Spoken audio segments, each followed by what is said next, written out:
It is now 7:30. This is almost as exciting as waiting up to get a pool lane at the Y. So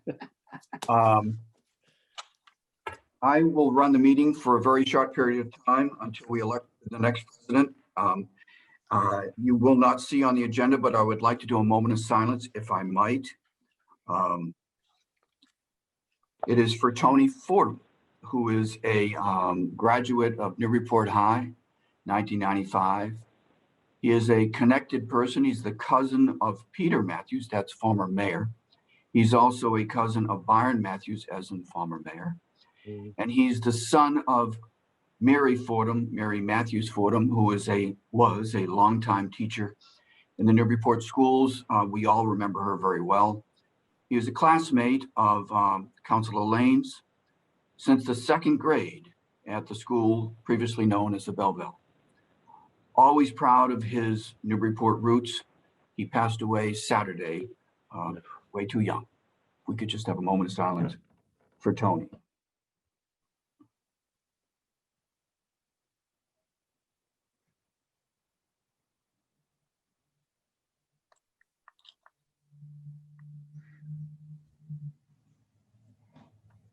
Thank you.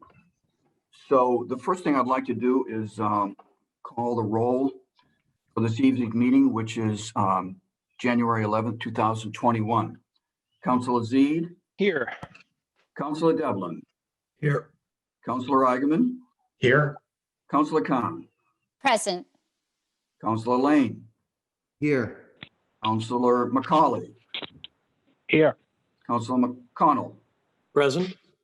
Councilor Shan. Present. Councilor Tantar. Present. Councilor Vogel. Present.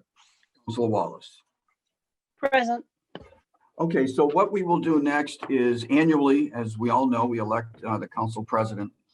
And the way we have done it in the past and the way I propose we do it this evening is simply by a roll call, just as I did. When I come to your name, if you would be so kind as to state your choice for president. Any questions? Then I'll proceed. This is for the election of the president for 2021 for the Newburyport City Council. Councilor Zeid, your choice, please. Jared J. Eigerman. Thank you. Councilor Devlin. Jared Eigerman. Councilor Eigenman. Jared Eigerman. Khan. Heather Louise Shand. Councilor Lane. Jared Eigerman. Councilor McCauley. Jared Eigerman. Councilor Connell. Heather Shand.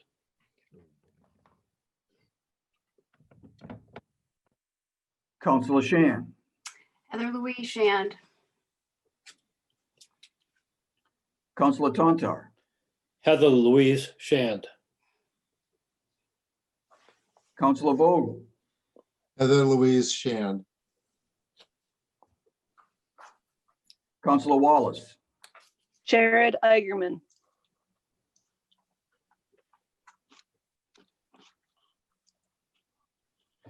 Unless my math is incorrect, that's 6 votes for Councilor Eigenman. Is everyone in agreement on that? Councilor Yes. Eigenman, congratulations, you've been reelected. Thank you. Meeting now is yours to run. For those that don't know, we have next on the agenda, the council rules, council calendar, and then some late file items. Councilor Eigenman, it's your meeting. Okay, I'll send the committee assignments for 2021 tomorrow by email. Why don't we go ahead and consider our rules? Okay, if that's to me, Mr. President, they are in the packet. As you correctly ascertained, they are not a measure. They should be voted in this evening, and they are, I think, without issue. Motion to approve. Second. Any discussion? Where's my hand? Sorry. Can I raise a question, Mr. President? I thought the rule was that we were supposed to pass the rules on the meeting after the first meeting. Isn't that in the rules?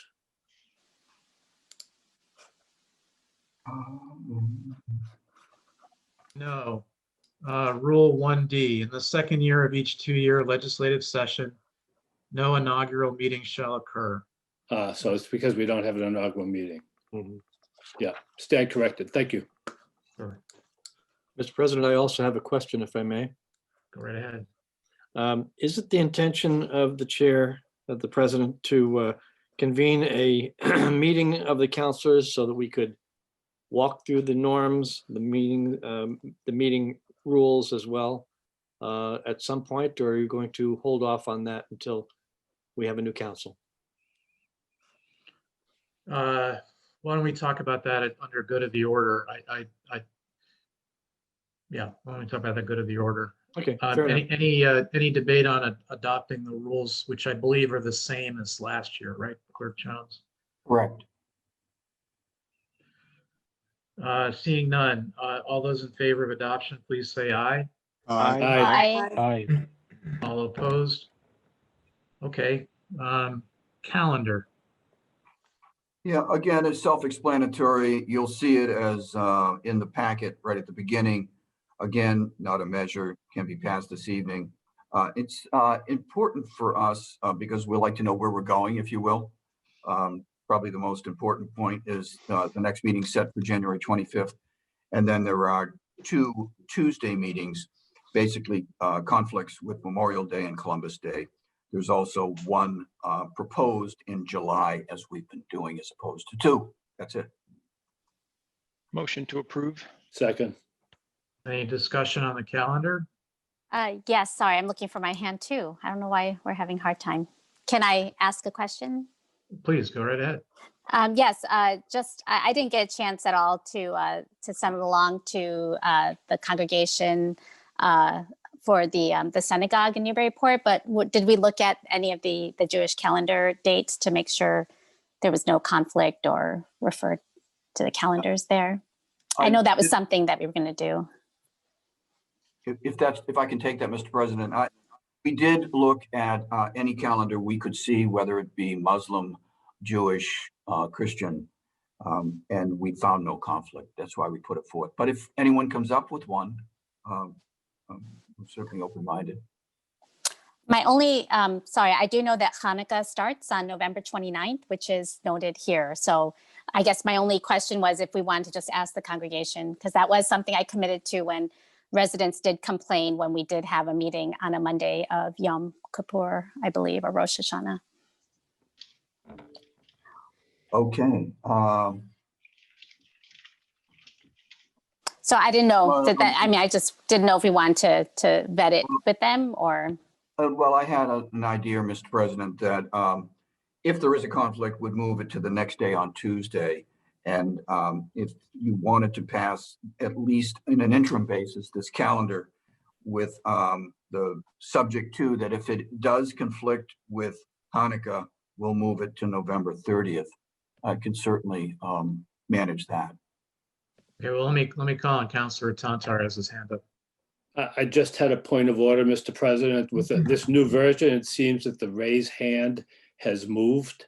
It's no longer with a list of participants. It's depending on how you view it's at the bottom where it says participants, share screen, record, and raise hand, and it shows up when you place your the cursor over it. So just informational.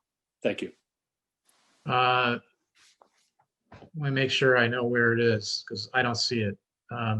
Tell me again, I'm sorry. So you see your own video, and then if you move your cursor to the bottom of that screen, and you see the leave red button is on the right. Yeah. Do you have the raise hand button there to the left of it? No. You don't. I have my button, my raised hand and lower hand is in my panelist and attendee list. I have the same. You know Okay. what? I got an update that I downloaded, so maybe that I have the updated version. Perhaps Councilor Khan does too. Okay, well, does everyone else see the raise hand button? Am I the only one? Yeah, maybe it's because I'm a co-host. That could be it. I don't know. I see the same thing as you do, Councilor Agaman. Okay, so you made me a co-host, right? Yeah, I'm the alternate All right. host, and you're actually the host. I'm the alternate. All right, we'll muddle We through. got that. Next, Counselor Vogel has his hand up. Thank you, Mr. President. I was just going to make the comment that Sunday, the 28th is the start of Hanukkah. And it goes right on through December 6th. So just more information is all. Well, Thank you. can I propose that we send it to the Rules Committee and we could decide on our next meeting? Because we might be seeing different dates, because I do see the 2021 calendar, because the way they do the calendar is a little different based on the New Year's. So I think Well, it wouldn't hurt. If I could, I don't think we need to, again, this is just the calendar, so it's not we can just take it under advisement and check with the local congregation.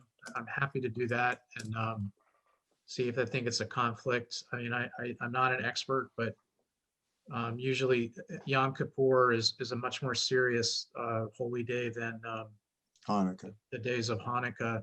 I really don't know that there'll be objection to having meetings during Hanukkah. I don't know that. I'm just saying, let's go and ask. Counselor Z, you had your hand up. I yield. Thank you. Okay.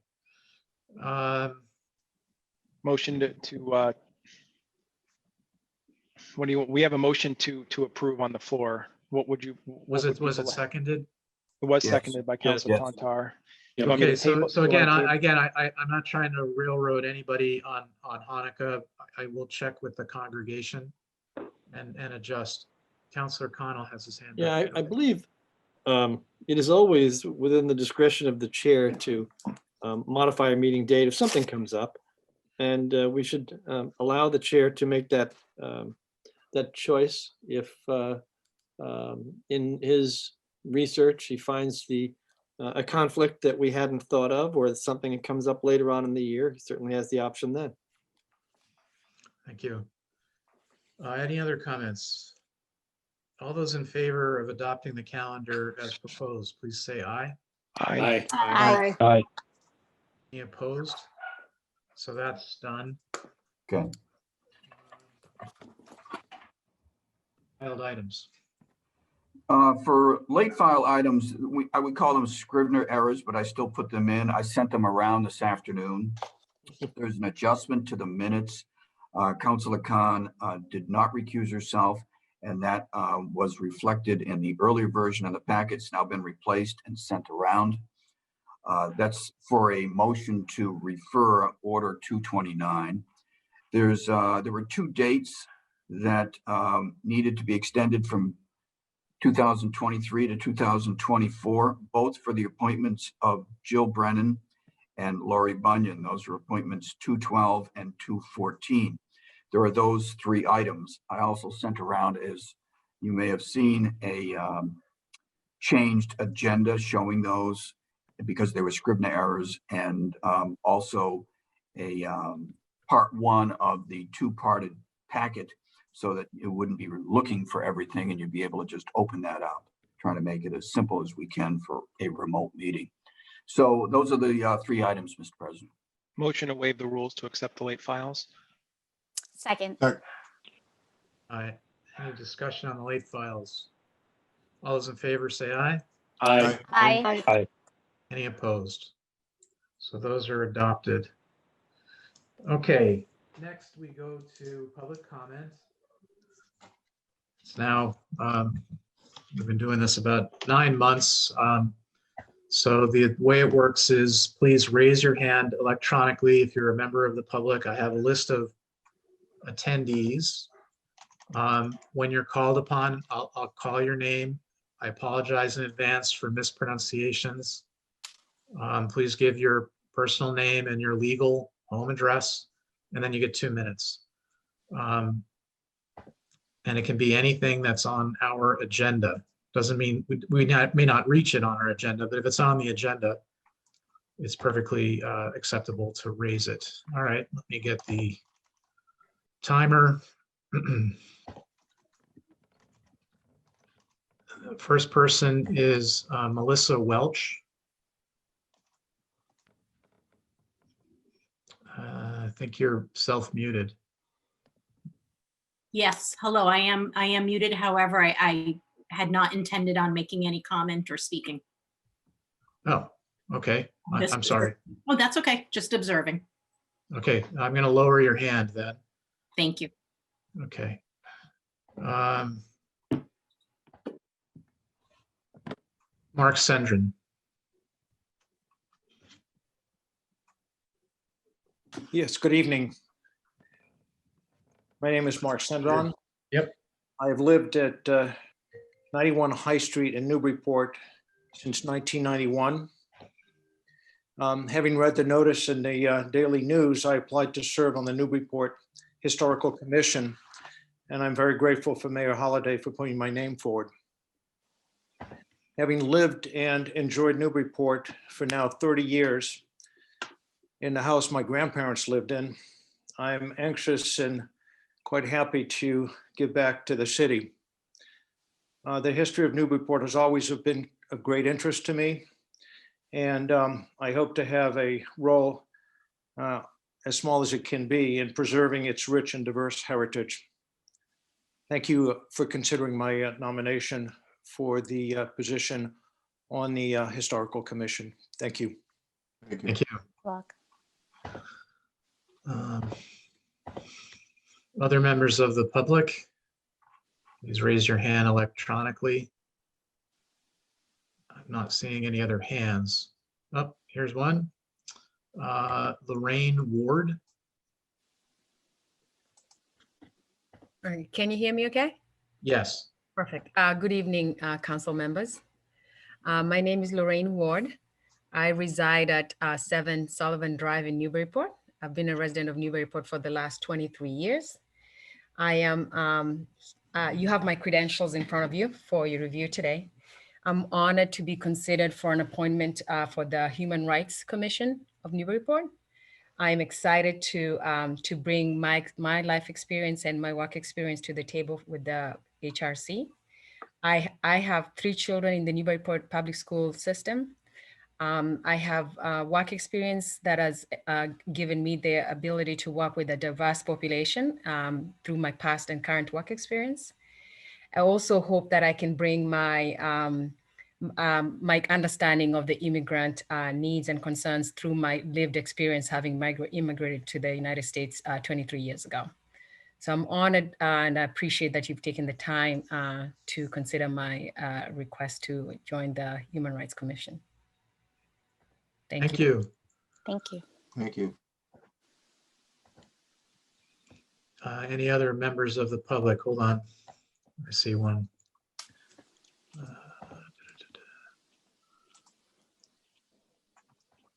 Carole Wagan. Yes, thank you. My name is Carole Wagan. I live at 9 Olive Street in Newburyport. I've lived in this area since 1979. I thank Mayor Holaday for putting my name forth for the Conservation Commission. My current work is as president of the CW Consulting Company, and I am the secretary clerk of the Greater Newburyport Bar Association, as well as doing some affordable justice initiatives. My interest in the environment began really back when my college days in the 70s, giving myself away here, with the whole growth of the environmental movement started. I moved to Hampton Beach in 1973 and got involved with the effort to stop the building of the Seabrook nuclear power plant, working with the Seacoast Anti-Pollution League and the founders of the Clamshell Alliance. I then worked on the environmental impact statement with attorney Bob Backus. Once the Seabrook plant was built, I continued to be involved with C10, which is, I think you probably all know, is a monitoring organization for radiation at Seabrook. I had originally planned to practice law in the environmental area, but work opportunities led me elsewhere to law reform work and then continuing legal education. Over the 40+ years in the continuing legal education realm, I kept updated on state and federal laws and had the honor of doing an environmental law program with Gina McCarthy when she was the head of the EPA. I'm well aware of the issues and challenges that face the Newburyport area, from the issues of development on Plum Island to the preservation of the marshes and the waterfront storm surge questions, issues. I see service on this commission as a way to give back to the community and area that I cherish. I feel a responsibility to leave this critical ecosystem in good shape for future generations. So thank you for considering my application. Thank you. Don't see any other names, any other hands up. Up, now I do. Marjorie Pettingell. Hi, it's actually I'm on her computer, but my name is Cornelia Walsh, and I live at 102 Water Street in Newburyport. I've lived in Newburyport for 35 years, and I am a nurse who has a master's in international health, which is very much involved with people's health and the environment. And I am now at a time in my life when I have more time to give to the areas of interest that I have. Conservation is, of course, one of them. I just very much, I don't have really any experience. I've been involved with the trustees of the reservation and places like that, trying to donate and to volunteer, which has been tricky given my work situation, but I just am very interested in giving back to the environment and to learning more about conservation and how I can be a part of that as an individual and help other people perhaps as a group. And I am very grateful that Mayor Holaday was kind enough to put my name forward and to give me the time to let me express why I am interested in this. I'm a very quick learner, so I certainly don't have Carole's expertise, but I would love to learn more and participate and contribute in any way that I can. Thank you. Thank you. Thank you. Other hands? I think that concludes public comment. Now we go to mayor's comment. Let me unmute the mayor. Mayor Holaday, can you hear us? Yes, can you hear me? Yes, thank you. Go ahead. Okay, thank you. And I just wanted to thank the candidates that I put forward for the commissions today, because sometimes it's a little challenging with this remote virtual piece. And I'm very grateful that all four got on and were able to present to you in terms of their reasons for wanting to be considered for appointments on the Conservation Commission, Human Rights Committee, as well as the Historic Commission. So thank you for that, and thank you for your comments, candidates. I apologize. I shut down my computer, walked out of the office. When I got home, I realized I didn't send you my update. I will send it first thing in the morning. I do apologize for that. We were running a little late today, a lot of Zoom meetings. Water and sewer fees is on your agenda tonight, and these are proposed fee changes that came from DPS Water and Sewer. They have been vetted by the Commission, Water and Sewer Commission, and they recommend approval by the Council. These changes would bring our service fees in line with associated costs in other communities and reflects the cost of administering those services. These fees have not been increased since 2006. And I know that DPS staff will be available to answer your questions. I would like to thank Councilors Khan and Wallace for the work they did in sponsoring the ordinance on snow and ice on sidewalks and streets. I think we had a very productive neighborhood subcommittee last week, and they were very receptive to working with DPS and my administration on some of the changes. And again, I thank you for your collaboration. I thought it was a really good meeting, and for us to move this forward and give authority to DPS for ticketing those throwing snow in the street, and also to enhance the work of the parking enforcement for dealing with snow on sidewalks that is not cleared. The shoreline resiliency project behind the wastewater treatment plant and the rail trail, it's well underway. Our contractor, George R. Carnes and Son, has made significant progress since mobilizing just about a month ago. They've cleared vegetation, removed debris, and installed over 350 feet of sloped stone revetment to date, as well as beginning to fill in, to bring in fill in terms of raising the grade. We're on schedule, on budget, and anticipate the project to be completed on time at the end of June. High Street Safe Routes to School. You might have noticed that the stanchions are been installed for the beacons that will help students safely cross the street. And Pasella, who is the contractor, has demobilized for the winter and will be removing the remaining equipment if there still is any in Cushing Park in the next coming days. They were delayed due to a personal tragedy in terms of getting back out there to remove the equipment. But we anticipate that happening, and they return in the spring to finish the sidewalk work, as well as mill and overlay that section of High Street for paving. I'm very pleased to announce that before our joint meeting of the school committee and city council tomorrow night, that it was a bit late this year, but our free cash was finally certified at 3.1 million. This was a little bit higher than expected, but is encouraging as we head into the FY 2022 budgeting process. The Water Enterprise Fund was certified at 1.398 million, sewer at 999,799, so close to $1 million, and Harbor Master at 543,618. This is written in my update that you will receive in the morning. I look forward to our discussion tomorrow night on the financial status of the city. Plum Island Reservation Terrace, since the December 17th storm, super high tide, our super sacks are pretty much destroyed. The seawall was ripped apart. I've been in touch with the Lieutenant Governor, who has been in touch with Secretary Thea Herides, as well as Samantha Phillips from MEMA. And I've met with on site with DPS, with Mass DOT. We're really concerned about the status of the road, afraid of bringing heavy equipment out there that it could collapse. We're worried about the water and sewer system out there, and the fact that there is absolutely no protection for the homes at this point.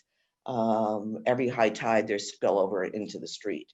So we are, I've been in touch with Senator DeZoglio and Senator Tarr, as well as Councilor Zeid, and we're hoping to hear from Lieutenant Governor Polito this week. She says that she's been working with Secretary Thea Herides as well as MEMA on a plan. So hopefully we'll have something that I can report back to you shortly in terms of what's happening out there.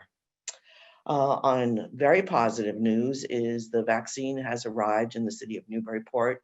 It's being stored at Anna Jake's Hospital, who received a special freezer from the Cummings Center in Beverly. And our first responders they're doing a sort of dry run tomorrow with those who will be actually administering the vaccine. And then on Thursday and Saturday, our first responders, you have to register to sign up for this. They will receive the first of 2 vaccines for protection against the COVID virus. We've been receiving numerous inquiries about vaccines. I'm sure you have also. We do not know about the next round of vaccines coming in. We're hearing from the state that there is going to be the responsibility of your public health departments to roll these out. We had our meeting with the hospital today and really talked about, they've already vaccinated their staff, so they were able to provide some good input to Frank, our health director, in terms of things that they didn't anticipate when they were rolling out the vaccine. So we're working on that. As soon as we have additional information on the next phases, we will do widespread information. But again, keep in mind, we're not going to have lines like in Florida. People will register to sign up, because one of the things that's really critical about this vaccine is that anyone receiving it must sit for 15 minutes and be monitored after the vaccine to ensure that you did not have a reaction. And so far, from what the hospital reports, there's been just pain in the arm and some fever the next day. There might be a few people who will not be able to come to work the next day because of side effects. But overall, I'm very, very pleased that we're starting the vaccination after many, many months of dealing with this virus. I'm also very happy to report that the CSO bill 4921, which was passed by the House in the summer, was passed by the Senate last week. It's on the governor's desk for signature. I've been in touch with the governor and asking for his advocacy to sign the bill. He said he has a stack of bills. He hasn't been briefed on this one yet, but I would be surprised if it doesn't get passed. This is important information, which means that every time there's a CSO upriver, that every 2 hours, we will be notified of the CSO during the course of the event. And we know that even with the slightest bit of rain, particularly Haverhill, Lowell, Lawrence, their sewer systems can handle the rain, and so we get CSOs. But this notification system is really important because we've been working for the past year with the Merrimack River District Commission on establishing a pilot notification system, and that by having this bill in support of this process, we will be able to have timely notification and be able to notify residents, swimmers, boaters, if there has been a CSO activation and bacterial levels are high. We just received last week the preliminary assessment to replace the Weston Cutter Station, and also what that means in conjunction with headquarters. We'll be convening the feasibility committee in the next coming weeks, and then there will be a full update to the council on those plans as we figure out the total cost is about 16 million for the renovations to the 2 stations.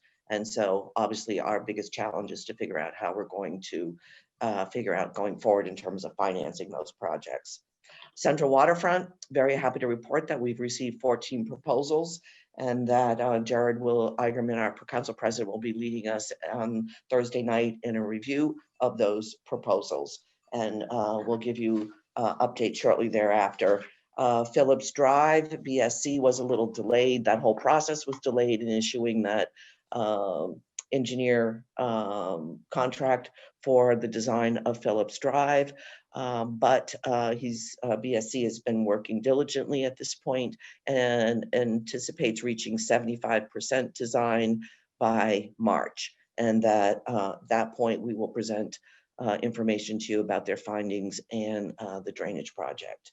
And finally, I just wanted to let you know that the schools were really pushing to test all of their staff, including teachers and all staff. And we've set that up with Cataldo, and they send tests to the Brood Institute in Cambridge to actually do the results. And that will happen on Wednesday for 480 staff. Our goal of doing this is working with Dr. Sue and our health advisors is to be able to establish a baseline prevalence when teachers come back next week from doing remote teaching and begin our hybrid model again. And that will give us additional information that we can extrapolate. I'm pleased to hear that the governor's talking about doing pool testing, which is what we would do with various cohorts in the school. You can do 10 tests in one tube, and then you can identify if there's an issue with the cohort. And that would make sense for schools. It's also much more cost efficient. So we're hoping to look at that also. So that is my update. Again, I apologize that I didn't send it to you, but I will send it first thing in the morning when I get into my office, and we'll take questions if you have them. Thank you, Mayor. Councilor Connell. Yes, Mayor, can you give us an update on what's going on with Phillips Drive? I believe that the neighbors there have been waiting for some information, and I was hoping you could give us a little bit of an update on it. All I can tell you is that the, as I just said, that the BSC, who is the contractor, is working towards presenting 75% design in March. And at that point, so you need to wait about 6-7 weeks before I have detailed plans of his findings, and then I will present them to the council should be ready in March. If I may follow. Please. When will the consultant be meeting, excuse me, with the neighbors? Because I believe that was one of the items that was on our, Of course, always our list included of in a tasks. contract. Yeah. Probably in March when he has the 75% design and he can Right. share that. So, you know, again, whether we do that jointly with counselors and the community, or we do a council meeting and then bring the residents in, well, you know, we're certainly open to how you would like to manage that piece. But again, we won't have, there's no point in talking about where he is at this point, or BSC, not he, but the contractor, until we get to 75% design. Fair enough. Thank you. Councillor Zede. Oh, thank you. I'll yield to Councillor Lane if his is on Phillips Drive too. I don't know. Oh, I see his hand now. Councillor Lane. Yeah, thank you, Mayor. I know it all hinges upon being done 75% by March. Realistically, what do you think the time frame would be? Should that design be done within that March parameter, where the work can start after that? Well, again, we do have a drainage bond and we need to look at what's left in that bond. I'm hearing we're talking millions.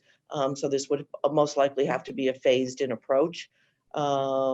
But again, I don't want to speak prematurely until I really have been able to review the 75% design. But I know that we do, and I will look at that too in terms of what we have left in our bonding. One of the positives is the fact that originally we were going to have to raise the road at Malcolm Hoyt, and that was going to like eat up $900,000. That didn't happen. So we certainly have more money in the bond, and we might have to add to that to be able to complete this. But again, those are decisions that we will make collectively about how we move forward with Phillips Drive. So just hang on for another, 6-8 weeks, and then we should really be able, because we wouldn't be doing anything until construction season starts. And again, it would have to go out to bid, but I would think we could move this along pretty quickly. Great, thank you. So they're ensured that they're going to start work and break ground this year? Oh, I absolutely believe we can, depending on how much work we can get done with our existing funds, or if we can extend some of the bonding for this drainage project. Awesome, thank you. You're welcome. Now, Councillor Zede. Thank you, Mr. President. So first on the same theme, Mayor, do you happen to know, or I don't know if Ethan's on the call, the balances of the, there's only one drainage bond I'm aware of. If there are more, I may have forgotten, but I believe there's the one that we passed that was $800,000. Do you happen to know what the balance is, or could you let us know? When I will absolutely. I'll put it into my update first thing in the morning. I'll add that to the Phillips Drive piece for you. Perfect. Thank you. So that was the first question. Second question is with regards to the fire stations. Can we have, or anybody who could I have copies of everything Winter Street has produced so far on the main station, and then it sounds like they've just completed some more paper on the second station. I'm sure others may be interested too, but could you send those to us so that we can review them alongside the committee? And then. Yeah, go ahead, sorry. No, I said I'd be happy to. Okay, thank you. And then last question at the moment is on the Low Street Youth Services. I know I appreciate your response this weekend and trying to understand where that $3.5 million figure came from, apparently from residents that are working on something. But will there be a chance that, two questions, will you be sort of refining and providing us the current sort of position of your administration as far as a debt exclusion for this year, if that's still on the table? It's unclear to me. I'm just trying to catch up now. And so that would be helpful. And then the second question is, do we have any sense if the LSP has been invited from Credir to come and address the council or the committees, as the case may be? My understanding is that, thank you, Councillor. My understanding is that they were invited to the CONCOM meeting where they were going to discuss this. I could be wrong, but I'll clarify that with Andy tomorrow in terms of that piece. I think that would be very helpful, because if indeed they are, and I believe is that next Tuesday? Yes. Then we might need to consider posting a city council meeting. Otherwise, we're going to end up with quorum issues if many want to ask questions. We can't all show up to the Conservation Commission and speak. So I think if we could figure that out, that would be very, very much appreciated. Okay, because then you could post that too. So I will certainly check with Andy Port on that tomorrow. I know he has a ZBA meeting tonight. On that, the bond issues and the fire station plans. Did Perfect. I cover everything? Yeah, the Vicky? drainage bond, the fire station Okay. plans, and Low Street plans, and LSP or Yeah, and no, I plan on, this all sort of came about where, I was learning the same time you were about the petition this weekend that has been posted. So far, it's just internally received. I believe when I looked at it yesterday, there was well over several hundred votes. We'll have a more formal response for you at your next city council meeting. Thank you. I see Andy's got his hand up there. Yeah, Director Port. Hi, thank you. I just wanted to offer a clarification. The wetlands discussion is happening separately from the hazardous materials discussion. So the LSP is available, but we were, I think, pending a appropriate council meeting for that. Got it. Okay. Okay. Thank you. Thank you both. Appreciate it. Thank you, Andy. Appreciate the clarity. Oh, wrong one. I disabled the wrong person. Hold on. Any other questions for Mayor Holaday? Thank you, Mayor. Okay, so sorry, didn't mean to cut you off. Disable talking. On to the consent agenda. Okay, so this evening, the consent agenda consists first of the approval of the December 14th minutes, which, as we know, just came in with that Scrivener's error. And there are two communications, Plum Auto Works, secondhand motor vehicle license, and R.L. Curry, same secondhand motor vehicle license, both to go to license and permits. There are no transfers.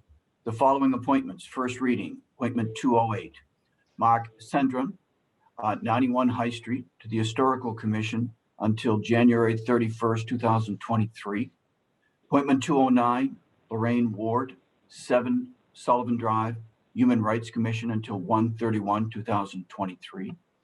Appointment 210, Michael Sullivan, 41 Summit Place, to the Waterfront Trust until January 1st, 2025. The next two appointments are Conservation Commission, both to be referred to Planning and Development under our rules.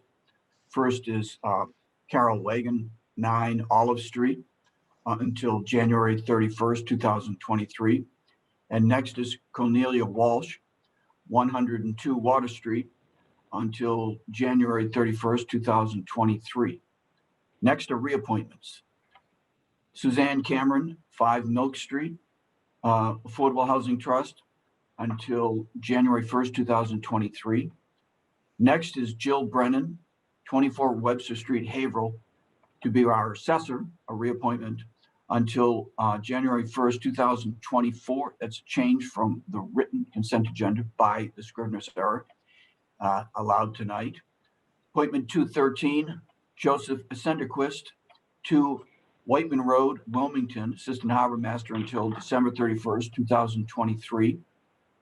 Next is appointment 214, Laurie Bunyan, 96 Lime Street, Human Resources Director, until January 1st, 2024. Again, that's a change. And the next appointment to be referred to Planning and Development, which is appointment 215, Robert Champetti, 552 Merrimack Street, to the Zoning Board until 2/21/2026, is removed to be handled in the regular agenda. So that with the following items to be removed from respective committees: Education, Communication 235, and Communication 240. Neighborhood and City Services, there are 5 items: Communication 197, Communication 233, Communication 252 and 269, and Ordinance 66. And Rules Committee is removing Communication 279. That is the consent agenda with the removal of Rob Champetti, the 3 changes, meaning the minutes, and then extending the dates from 2/23 to 2/24 on both Jill Brennan and Laurie Bunyan. Okay, Councillor Khan has her hand up. Yes, I had a question about the Waterfront Trust appointee and whether or not that should be going to Planning and Development in accordance to our rules. You know, I think it is. I don't know. I can check, but that makes sense to me that it would. Can we just make an amendment to that? Hold on. Yes, under our Rule 20A, I'm sorry, it is supposed to go Yep, to. it is. It is. So you can make the motion to approve subject to that, and I'll make a note. So moved. Yes, so second.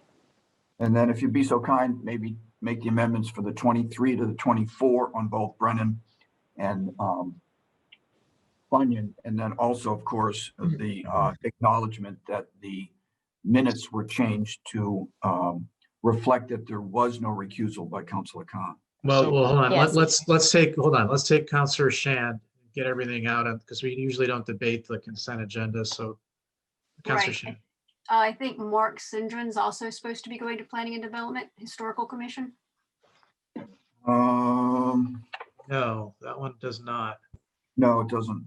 Not by rule anyways. No, I not think by we've been rule. doing it by practice, though. Have we? I'd like to All make right. an omnibus motion to amend. Okay. Fix Yeah, all go of for those it. things. So number one would be to send Mr. Sendrin to Planning and Development. Number two would be to correct the minutes. Number three would be to correct the 2 scrivener's errors on the 2023 to 2024. And finally would be to send the Waterfront Trust appointee to Planning and Development as well. I believe I captured all of them. Second. Any discussion on the amendment? All those in favor say aye. Aye. Aye. Aye. Any opposed?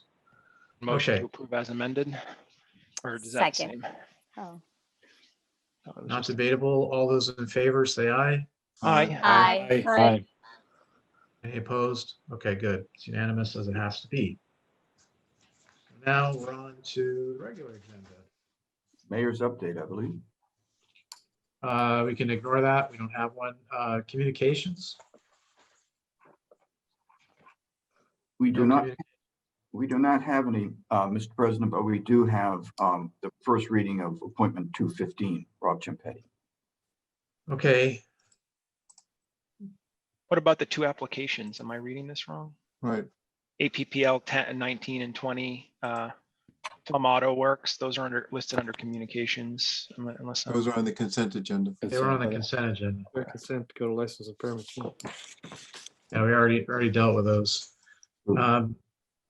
Counselor Devlin. Right, are we going on to the Rob Champetti reappointment? Mm-hmm. I have to I believe recuse- we are first reading. I have to recuse myself from that, so I'm just gonna leave the meeting. Someone text me when they're back on, I'll come back on. Thanks.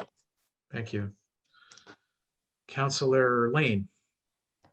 Yeah, I also feel I need to recuse myself from that vote as well. Okay, so another hang up. Go ahead, hang up. Anyone else need to recuse on the first reading? Okay, how about a motion? Motion to approve. Second. Oh, wait a second. No. this Motion to one- refer to Planning and Right. Development. Yeah, Exactly. that's right. Okay. Withdraw. So we had a motion by Counselor Z and a second by Second, I'll do it. Counselor Tantar. Any discussion? All those in favor, please say aye. Aye. Aye. I think that's 9-0 with 2 recusals. Clerk Jones? Yeah, Got it. okay. Thank you. All right. Somebody contact our 2 missing members. I don't know how to do that. I turned my phone off, so I don't have a, I could do that. I can. that'd be great. Why don't we take a break and get them back? Thank you, Counselor.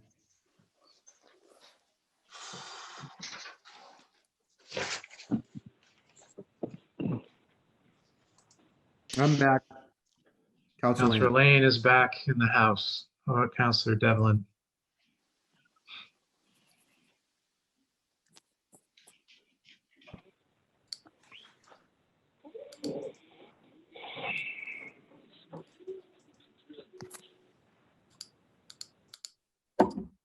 I just texted him. Okay, Yeah, give him me another too. 30 I'm, seconds. He's on his way. All right.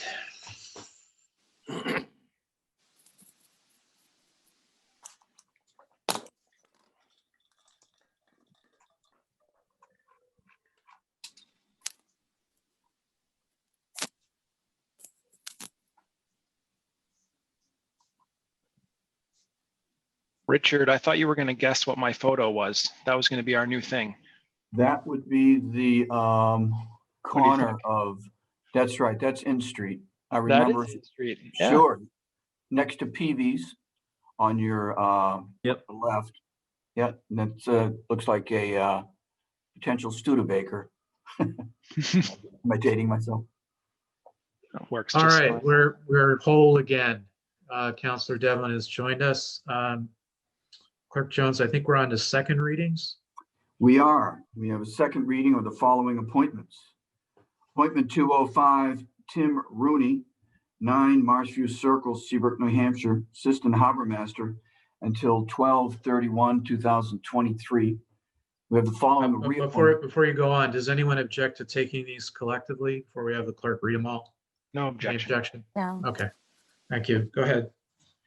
The next would be reappointments. Appointment 200, David Zink, 6 Laurel Road, to be the electrical inspector until January 1st, 2022.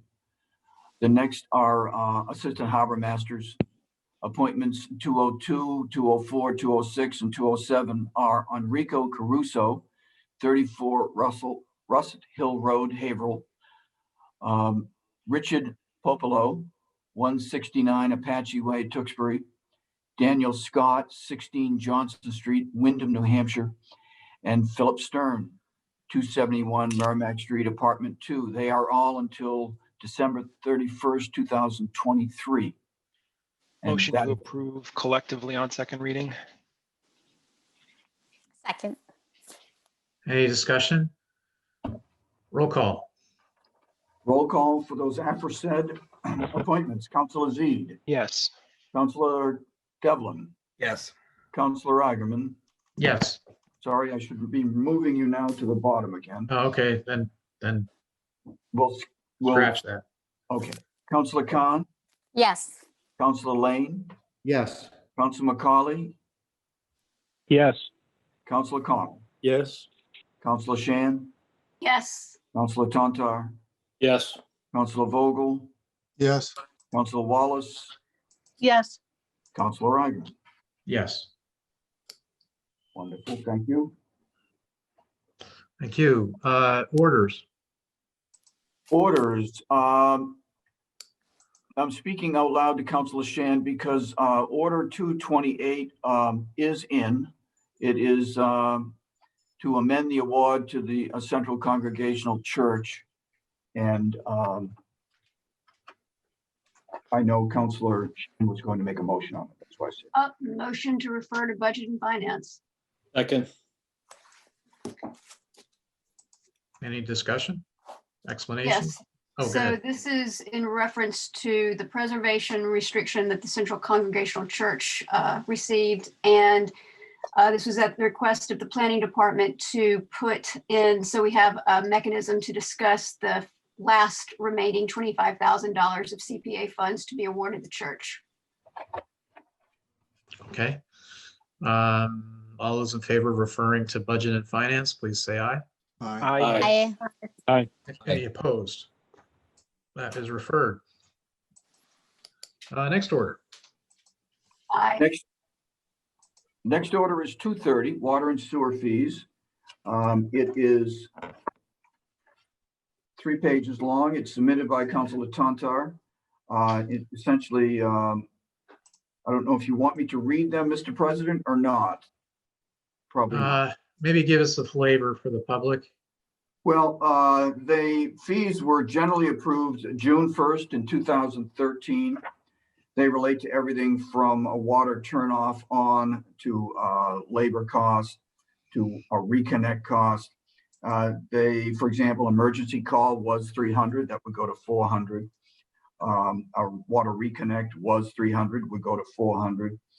And property transfer fee would be $50, was $50, would go to $60. That's the flavor of the raises. And there are connection fees that there are 4 connection fees. 4 of them have not changed. The 1-inch connection fee as opposed to a 2, 3, or 4, 6-inch. That 1-inch connection fee went from $1,400 to $2,500. The other connection fees have not changed. There are no changes on water main connections. There are, on terms of a meter change, the fee for a 5/8-inch meter was $270. Now it's gone to, quote, a market cost. It's a variable cost. And that variable cost goes for the next 3 items. And that gives you a flavor of it, Mr. President. Thank you. Is there a motion? A motion to move Order 230 to the Committee on Public Utility. Please. Second. Discussion? All those in favor, please say aye. Aye. Aye. Any opposed? Okay, what's next? Well, ordinances would be next, but the good news is there are none. So then we're Okay, on. well, wait, there's one more order. isn't there? 231. At We the have another top of order, I the- believe. Yeah, I didn't, I almost missed it too, but Oh, I'm sorry. Yeah, that's Yes, okay. my apologies. So that is submitted by Councilor Connell. It essentially takes the definition of what is a downtown employee with respect to the parking restrictions and moves the line from, is it From Market Winter to Street? Kent. Winter to Kent, thank you. And that's it. their motion? Yes, motion to refer this to public safety. Is public safety the Second. appropriate? Yeah, they do parking, yeah. Is it parking? Yeah. Yep, second. Any discussion? All those in favor, please say aye. Aye. Aye. Any opposed? Okay.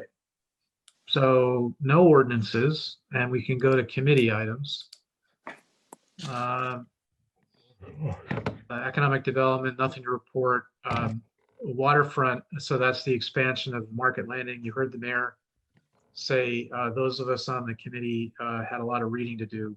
14 bids. I mean, I don't know how you could do better than that. That's the good news. The bad news, it's a lot of reading. So we'll be meeting on Thursday, the 14th at, is it 6 o'clock or 7 o'clock? 7 o'clock. 7 7 o'clock. o'clock. I have it on Yeah. for 7. 7 o'clock. It's a public meeting. So please do attend. We can't discuss the dollar amounts under state law. That's, you open those envelopes last. It's kind of like the Price is Right. Chair Tontar, Budget and Finance. Nothing from Budget and Finance tonight. Thank you. Chair Khan, Education. Yes, motion to receive and file communication 235, letter of reappointment for school committee member for Whittier Vocational Technical Committee, Brett Murphy. Second. Any discussion or explanation? Yes, thank you, Council President. So we had this in our committee since late March, and one of the reasons that to send it to education was to actually meet Brett Murphy. I was hoping in person. This was before COVID, and now we find ourselves just meeting him via Zoom, which was really helpful to get at least somewhat of a face-to-face and see him. He's been part of serving as a member of the school committee representing Newburyport for the last 18 years.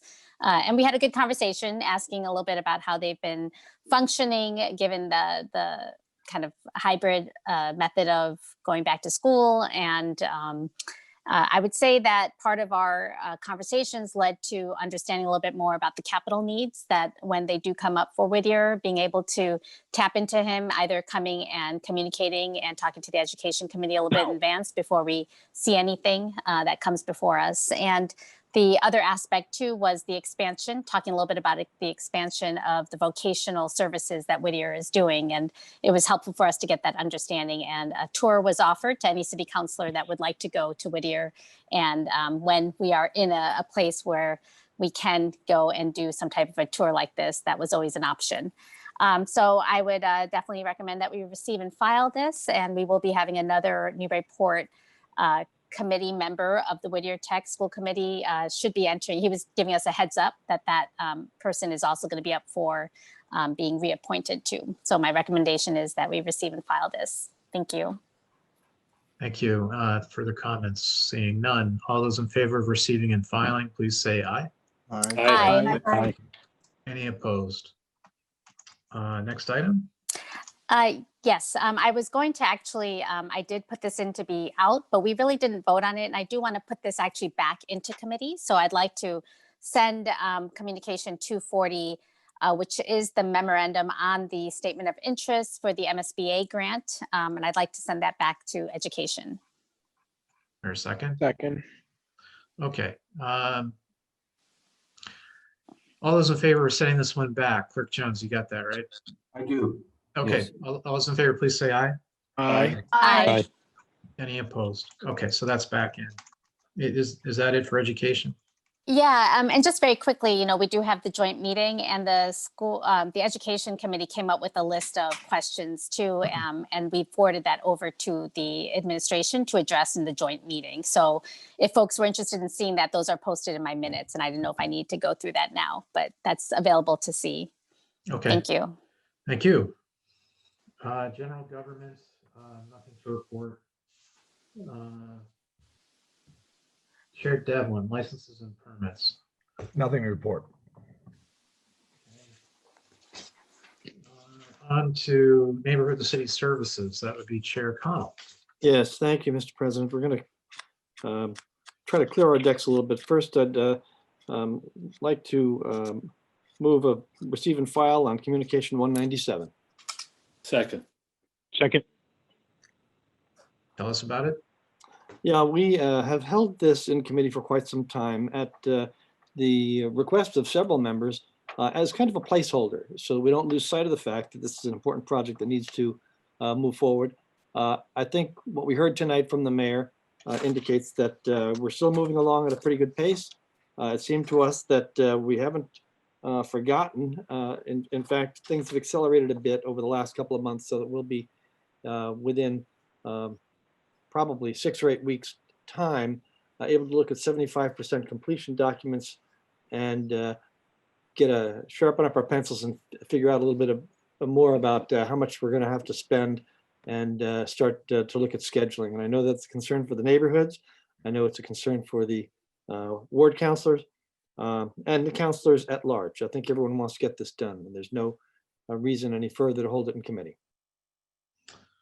Thank you. It was a 3-0 vote, by the way. Okay. All those in favor of receiving and filing, please say aye. Aye. Aye. Any opposed? Okay, so that's, go ahead, next item. Yes, Mr. President, I'd like to move receive and file of Communication 233. Second. Second. Go ahead, Chair. Yeah, this one was pretty much straightforward. We're not going to be building a bus stop shelter at State Street. There's no room for it, nor is there room in the budget for something like that. That is really, it's a stop and go situation. People come out, hop on the bus, move on. It would be nice to have a shelter, but there's no room to do it right there. And by 3-0, the committee voted to recommend a receive and file. Further comment? All those in favor, please say aye. Aye. Aye. Any opposed? Next item. President? Oh, yeah, go, the next, face mask one. Yeah. Yes, I'd like to move receive and file of Communication 234. I'm sorry, I withdraw that. Of 252. We're going to keep livable streets in committee. 252 on face masks. Second. Go ahead. Sure, very quickly. It was a letter from an individual who was advocating that everybody wear face masks and that we publicized that. And I think that the committee was 100% in agreement. We voted 3-0 to receive and file it. We're on notice. I think everybody understands the stakes. And so we recommend the receive and file that item. Thank you. All those in favor, please say aye. Aye. Aye. Aye. Any opposed? That's received and filed. Next.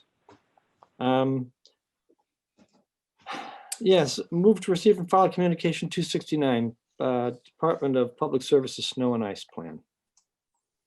Second. Go ahead. Yeah, the committee, we had a fairly extended conversation, and some other members were at the meeting because there was also interest in the next item, the ordinance change that relates to snow and ice. In this case, we made some recommendations to the administration. We're not going to revise the snow and ice plan at this point, or the administration is not. But there is some interest, particularly in making it more clear what the order of street clearing is, and perhaps providing some graphic evidence of where people can anticipate snow being cleared from the streets when we have a large snow event. So it was a productive discussion, as the mayor stated earlier, and I think that the committee felt that we've gotten the message and conveyed some messages to the administration, and voted 3-0 to recommend to receive and file this item. Councillor Khan. Yes, I just had a question for the chair, and I think we asked them as well about this, but there were some recommendations to just the plan that we had submitted back in October. And I wasn't sure if there's been any revisions, and that's going to be the intention. And even though we're receiving and filing that, I didn't get to see if there's going to be an update to that, because I know it's not posted yet. So do you happen to know if they're waiting to make some of those corrections and then they'll post it? I don't have any specific information. My recollection, however, is that the administration was looking at the plan that we have and saying, okay, this is what the plan is for this year. We understand your concerns. We'll make some changes in the next year's plan. But I will follow up at your request, Councilor. I think that's a good suggestion. I just have not done so since our meeting. Great, thank you. And then the one last item too, which I don't know if that's going to be, if it's appropriate here, but they were also going to do a presentation for the public. And that was, and they kept referring to their presentation slides as having further information. So yeah, when you do follow up, I would like to know, when that's going to be also planned, so we could let the public know. Yep. Thank you. Thank you. Other councilors? The motion is to receive and file. All those in favor? Aye. Aye. Any opposed? That's received and filed. Next. Now, we have an ordinance. Motion to approve ordinance 066. It's in everybody's packet. Second. Explanation and Yeah. and Mr. then President, if I may yeah, just go ahead. offer again, this was an extensive discussion we had. It was mostly about enforcement, but not entirely. We made some minor technical changes, but the guts of it was to more closely examine the penalties and the reasons for those penalties. And the committee voted 3-0 to recommend passage of these amendments. And I'd like to hand this off to the sponsors who might want to speak more specifically about the changes that they're proposing. Okay, I have Councillor Wallace's hand up first, if that's okay. Councillor Wallace. Yes, thank you, Council President. I'll just give a quick background on how this came about, and then Councilor Khan, I believe, will follow up with maybe some more of the specifics. But as we began to review the snow and ice plan, which actually started off in public safety, we realized that snow removal in the city is an evolving process. And there were some things in the snow and ice plan that wouldn't quite work unless we revised the ordinance. And some of that had to do with, who was responsible for enforcement for different things. But basically what we wanted to do with this ordinance is just clean up some of the wording that may have been outdated. It's actually not too different from the existing ordinances that are in there with respect to enforcement. Again, some of it was slightly altered, but most of the requirements for cleaning up the street and for the sidewalks was already there to begin with. But what we also really touched upon was you know, we have this enforcement, but we want to work with the residents. We don't want to just find them and be on our way. We've been hearing, a lot of the counselors have been hearing that there's a real need for snow clearing assistance, whether it be volunteer help or hired help. So what we want to do with this ordinance is put everything in writing, provide some guidelines and the framework. And then the snow and ice plan is kind of the details, the operational details for DPS. And I think eventually it will have some guidance for residents if they have questions, where they can go to. But the idea is for this to be a collaborative process. And we had a great meeting, as the mayor had mentioned earlier, a committee meeting, to kind of just figure out what departments had the capacity to deal with what tasks. And we've decided, you know, DPS is going to have enforcement authority over snow that's thrown in the streets. The parking clerk will have authority over enforcing the sidewalks. And then actually Council of Aging will help with coming up with some sort of clearinghouse or list of whether it's the snow angels, the volunteers or youth volunteers, or if we come up with a list of possible contractors, that sort of thing. So we wanted to put it in writing and make it clear to everybody. And with that, I will hand off to Councillor Khan. Thank you, Councillor Khan. Yes, thank you very much. And my co-sponsor did a great job just summarizing. And I just really want to just hone in on a couple of pieces here just to help people understand maybe where some of the significant changes have happened for maybe even for debate purposes here. You know, we really didn't have, if we start with the first section, 12-7, as my co-sponsor mentioned, it really was to get the enforcement in the hands of the Director of Public Services. And it did come out that during conversations actually with Frank, our Director of Public Health, or the Health Director, that he is no longer one that even gets or fields calls. And so that was something my co-sponsor, the counselor from Ward 4 was mentioning, is do we need to even include the health director anymore? And that is something that in talking with our health director, he did not think he needed to be there. So I was going to actually propose that as an amendment to strike him, to strike that from our section 12-7. So if I could just propose that maybe now, but maybe we'll hold off a second. But the other piece is if you scroll down to section 12-52B, as in boy, this is where the ice removal wasn't really codified. And I could see if there's a desire for debate here, if folks would like to. But the reason is a couple of times, and this has come up from several residents, especially, you know, a lot of us who do the walking around town, is that snow may be cleared, or when snow is not cleared and it's melted and frozen over, there are some public safety issues at hand. And so I think that's another reason that it might be good for some type of notification for residents about those situations. So you'll see that as kind of a complete new section here. And then finally, you'll see things kind of stricken here that did not come into the ordinance, didn't come this way. And that's like the questions on fire hydrants at the end, and the possible new section where we were trying to think of people who have hardships. Is there a way that they could ask for an exemption, which we ended up not pursuing? But the fire hydrants was an important one. And there's about 1,000 fire hydrants in the city. And in terms of responsibility for who clears them, the Department of Public Service is the one responsible for clearing. However, our fire department also goes around and kind of eyeballs to make sure that they're safely cleared. However, there is still a desire for the residents to do what they can. So there was a little bit of conversation that I had to try to understand, should that be codified? At this point, even though other communities have codified that, meaning that residents who have a hydrant close to their property should be clearing them, we're not going there. But I just want to share that there is that kind of directive that if folks do have one nearby, there's a mechanism on even how to clear one. And that's in the presentation that I referenced that the snow and ice plan sometimes has with it.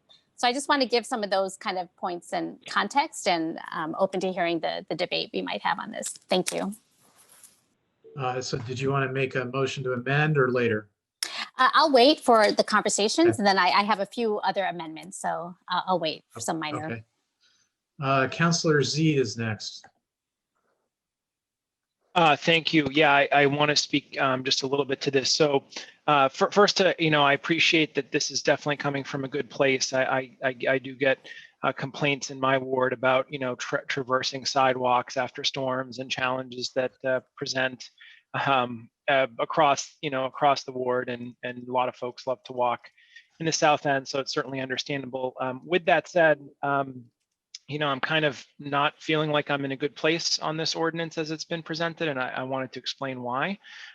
So, I just have a list of them, so let me just go down them. Number one is I'm not particularly thrilled with removing warnings. It's always sort of, I think, a nice thing to sort of offer a chance to fix something if something's broken, and this eliminates the warnings both in 12.7 as well as in 12.52. So that's both for throwing snow and ice into the street, which I can certainly understand being a little less patient with, but even removal of snow and ice from the sidewalks also has no warning, so it goes to an immediate $50 fine.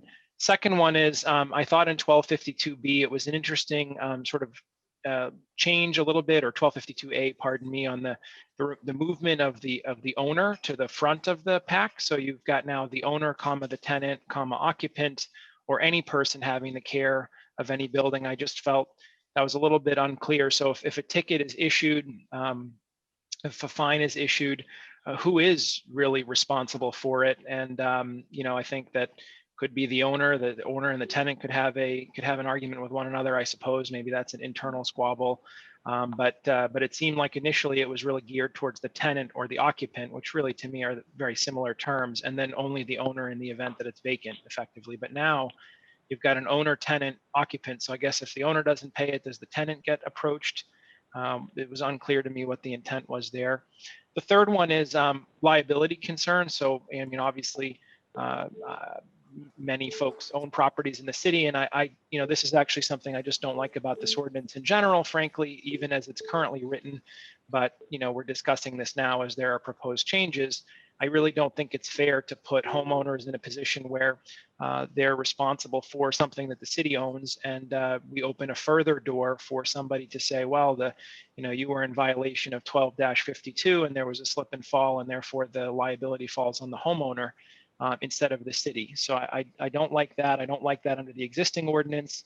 I don't like, I'm sorry for all the do not likes, but I don't like the expanded use of parking clerks. I think that whenever we get oddly jammed up on enforcement things, for some reason we go to the parking clerks as though they're somehow driving all around the city, which really is not what they're doing. I generally think of them anyways as sort of downtown parking enforcement, where there's a concentration of parking regulations and so forth. I already mentioned this, but just to expand a little bit, again, one of the reasons I don't like the initial ordinance is I don't like placing the burden on residents. And so I think this just expands that burden. And this is not a debate here, or I'm not debating whether it's important that sidewalks be cleared. I'm not seeing really any counterbalance here to seeing the city stepping up and saying, okay, we're going to do more. In fact, in the section about city snow clearing and school routes, it basically sort of punts the discussion into the snow and ice plan, which yes, we receive, but ultimately we have very little control on it. And I don't think this has anything to do with DPS. They're doing the job that they can with the funding that they're provided. I think it's actually on our end to say, look, it's important to us to clear more sidewalks. I don't think it's feasible financially to do all the sidewalks in the city at the moment, although I do think that should be a goal. But even just, the schools are where the schools are, for example, they don't move. So I think to have routes that are set for that seems very commonsensical to me, and for DPS to tell us, okay, if you want those routes cleared, here's the funding we need. And then that's our problem collectively here as sort of part of the city leadership continuum to come up with it.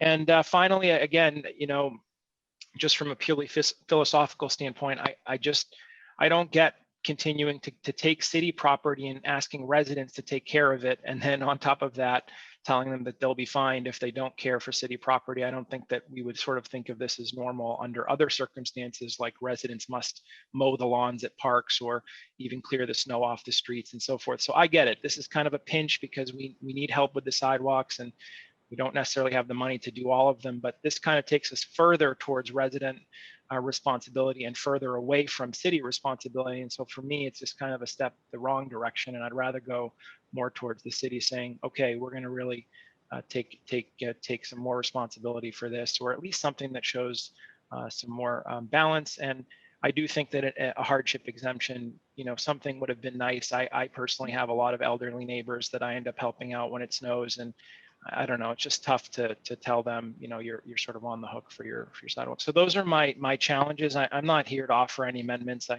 I just wanted to express that those were the concerns that I had, and why I unfortunately don't feel like I can support this as it's been written. So thank you very much. Thank you, Councillor. Next is Councillor Devlin. Yes, I decided to follow right along because I could just sort of hit record or replay on a lot of those from the previous speaker. I do really, I want to say I appreciate the hard work and the effort and of the sponsors and I understand what they're trying to do, but I've never liked this ordinance. In the 5 winters that I've been on the council, I've probably gotten it's in several complaints every winter about the ordinance, not about people not clearing their sidewalks. It irks people because it's taking a city responsibility and putting it on the residents. I think it's sort of a convenient, it's an ordinance of convenience. It's sort of not really enforced, but it gives the DPS director, most of us comply, and then it gives the DPS director something to go up when he goes up and talks to them and says, hey, come on, I can fine you. I was talking with the chair of the committee actually today about this, and he had said that had worked, in fact, in his area as well. So, and by the way, I really like the dapper look of that picture you have when your screen goes off. It's a very good picture of you. So anything that makes this ordinance more onerous, and I don't even want to use that word because it sounds loaded, more, I don't even know what, but just more restrictive, I guess, is I just can't support it. I would say the last storm, I went out and 5 days later, I took a bunch of pictures of all of our school properties and public properties, and probably 90% of those wouldn't pass this ordinance.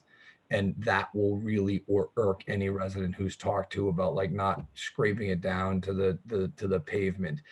I just think we hope that everybody complies. We need it. We obviously don't have the money to pay for it. That's not my suggestion. I just can't support something it's making it more onerous. But I will also want to note that in committee, it appears some of those more excessive or reaching, or penalties, a lot of that was taken out. And so I recognize that there was a kind of a mitigating amelioration or something in the committee meeting. And I applaud you all for that. So thank you. Thank you, Councillor. Councillor Tantar has not spoken yet. As a matter of fact, in the storm that we just had in December, I was approached by a neighbor who asked whether or not the city required removal of ice, not snow, ice, down to the bare pavement, because the community he grew up in New Jersey, and my understanding is New Jersey communities do everything better than Massachusetts communities. I know Councilor Connell's from New Jersey. My wife is from New Jersey, so I know this is definitely true. So certainly pollute better than other states. So he was strongly he was aghast that we were not requiring removal of snow, and just to show you that I bear a lot of guilt here. In particular, he was complaining about the sidewalk in front of my house where I had removed the snow, but it had turned to ice, and I had not removed the ice. I noticed that, most communities have some statement to this effect. I looked at a couple others. I looked at Cambridge. I'm going to quote from Cambridge. They define, and we could perhaps think about adding some language here. They define what a cleared sidewalk means. and they have, oh, they might have 7 or 8, 9 points, and they define a cleared sidewalk meets the following criteria. First, shovel your sidewalk and clear it of ice on all sides of your property down to bare pavement. And they go on. They specify not to use sand, and they give some specification on the type of calcium chloride to use. And that might help, that specificity. They also do have a senior exemption and a handicap exemption, where the city will provide assistance in clearing the sidewalk to the pavement. And then they have something similar to what I think we're suggesting, where the Council on Aging and Youth Services helps to arrange volunteers to assist people as well. So having said that, I'm just curious. In the proposed amendment, the phrase "and keeping it covered with suitable material to prevent slipping" was removed, and I was curious as to why. Is that enough effort? Not, it's vague, as opposed to Cambridge, which is very specific. And I was just wondering why that phrase was removed. But I'm ready to support this, but I do think it needs some more work. I'd prefer you hold it in committee and come back with it. I can respond to that question. Well, let me, which question? Councilor Tantar's question. About the removal of the material thing? Yes. Could you limit it to that? And then I got to go back to Councilor Connell. Yes, I requested to remove that only because I didn't want it to be too specific. For giving, owners a little bit of flexibility, but also the thought of stormwater and putting more materials on the sidewalks that get into our drains and the streets, whether it's sand or salt or fertilizer was brought up as possibility, but then that gets into our lakes and streams and we have eutrophication issues. So I requested to take that out. Not that they can't use those products, but leave it up to the homeowner to get the sidewalks passable however they can do it. Whether it's, shoveling early on, or if they want to put something on, that's fine, but I just didn't want to call it out. Thank you. Back to, did you have a follow-up, Councilor Tantar, or are you getting back in the queue? So just a follow-up is then, I guess I don't, I'd be concerned that the phrase "by making the area passable" is so hopelessly vague that it's meaningless, and that I kind of revert to Councilor Zede and Councilor Devlin's concern about lawsuits for and liability for residents because of the vagueness. Thank you. Thank you. Back to Councilor Connell. Yeah, I just wanted to respond. I think this is actually useful feedback for the committee. I'd like to respond to one point that was made by the ward councilor from Ward 1 and regarding enforcement. In fact, the administration was very forthcoming to us. Jamie Tuccolo, the mayor, and Mr. Fenari all explained how the enforcement per se takes place. And it is in virtually every case, and I couldn't find an instance where someone had complained over the past 20 years or so that I've been doing this about this not happening. In virtually every case, they issue a warning. It's just a knock on the door and saying, we really need your help to clear your sidewalk. If you don't have an ability to do that, the Council on Aging is going to have a list now to help you with that. And let's please be a good neighbor and help those who are on a sidewalk pass safely. And I cannot recall in all of my years in the council an individual complaining about being fined, because frankly, it doesn't happen. Or if it does, it's so rare that it was truly an egregious situation. And I just have one exception to that instance in my own neighborhood over the past 2 years. but truly, we all want to be good neighbors. Some people have a harder time doing that than others because of physical disability or limited resources or a bad back or something. On the other hand, if we don't have a kind of hammer in our hands behind our backs, I think the likelihood that people are going to go out and shovel when it's uncomfortable and cold is less likely. And therefore, in this instance, I thought that the sponsors tried to balance the concern that some of you have expressed tonight against the need to really clear streets and sidewalks in a prompt and efficient manner with the limited resources we have. So I just wanted to speak to that issue of enforcement. It is very rare, however, perhaps necessary in getting people to comply with the needs of the community at large. Thank you. Thank you. Before I go back to Councillor Khan, because she may be making amendments or other things, I just want to give two pieces of information. I'm not engaging in the debate. Two pieces of information. First, under the state sanitary code, it's the local board of health that has jurisdiction over ingress and egress to residences. So the sanitary code in Massachusetts covers minimum standards of habitability. For example, windows into the unit, having a stove, and then there is this thing about snow removal. Again, that's on private property, but it would cover stairs. So it mentions exterior stairs. Just so you know. That's in the code of Massachusetts regs. And then the other piece of information, again, I'm just offering the information.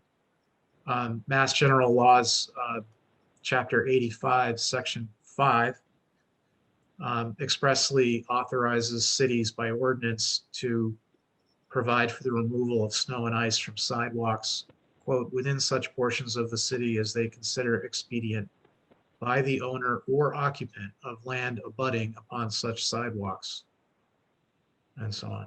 That's it. I'll go back to Councillor Khan now. Thank you, Council President. You stole my thunder. That's exactly what I was about to say. So a lot of my research in even creating and updating this ordinance was in reviewing the current state codes, as well as looking at what other municipalities have done. I looked about 30 different communities, of which Cambridge was one of them as well. So I'm very aware of how they've detailed out the specifics. And again, I could have gone in the direction of kind of mimicking or copying them, but I also had to talk with the Department of Public Services to see where it really makes sense. What might make sense in one community, as I've learned, doesn't necessarily mean it'll work here. So by kind of looking at these 30 communities, I looked at what we already had codified and looked at where we could clarify and make it a little bit less I guess, burdensome on the residents and make it a little bit clearer to them. Because right now we do codify this. This is specified in our current ordinances. The warning was actually something I added. So right now there is no warning that was even allowed previously. So I originally wanted to put in a warning first so that before people get fined. But what happened with that is in looking at how we have other,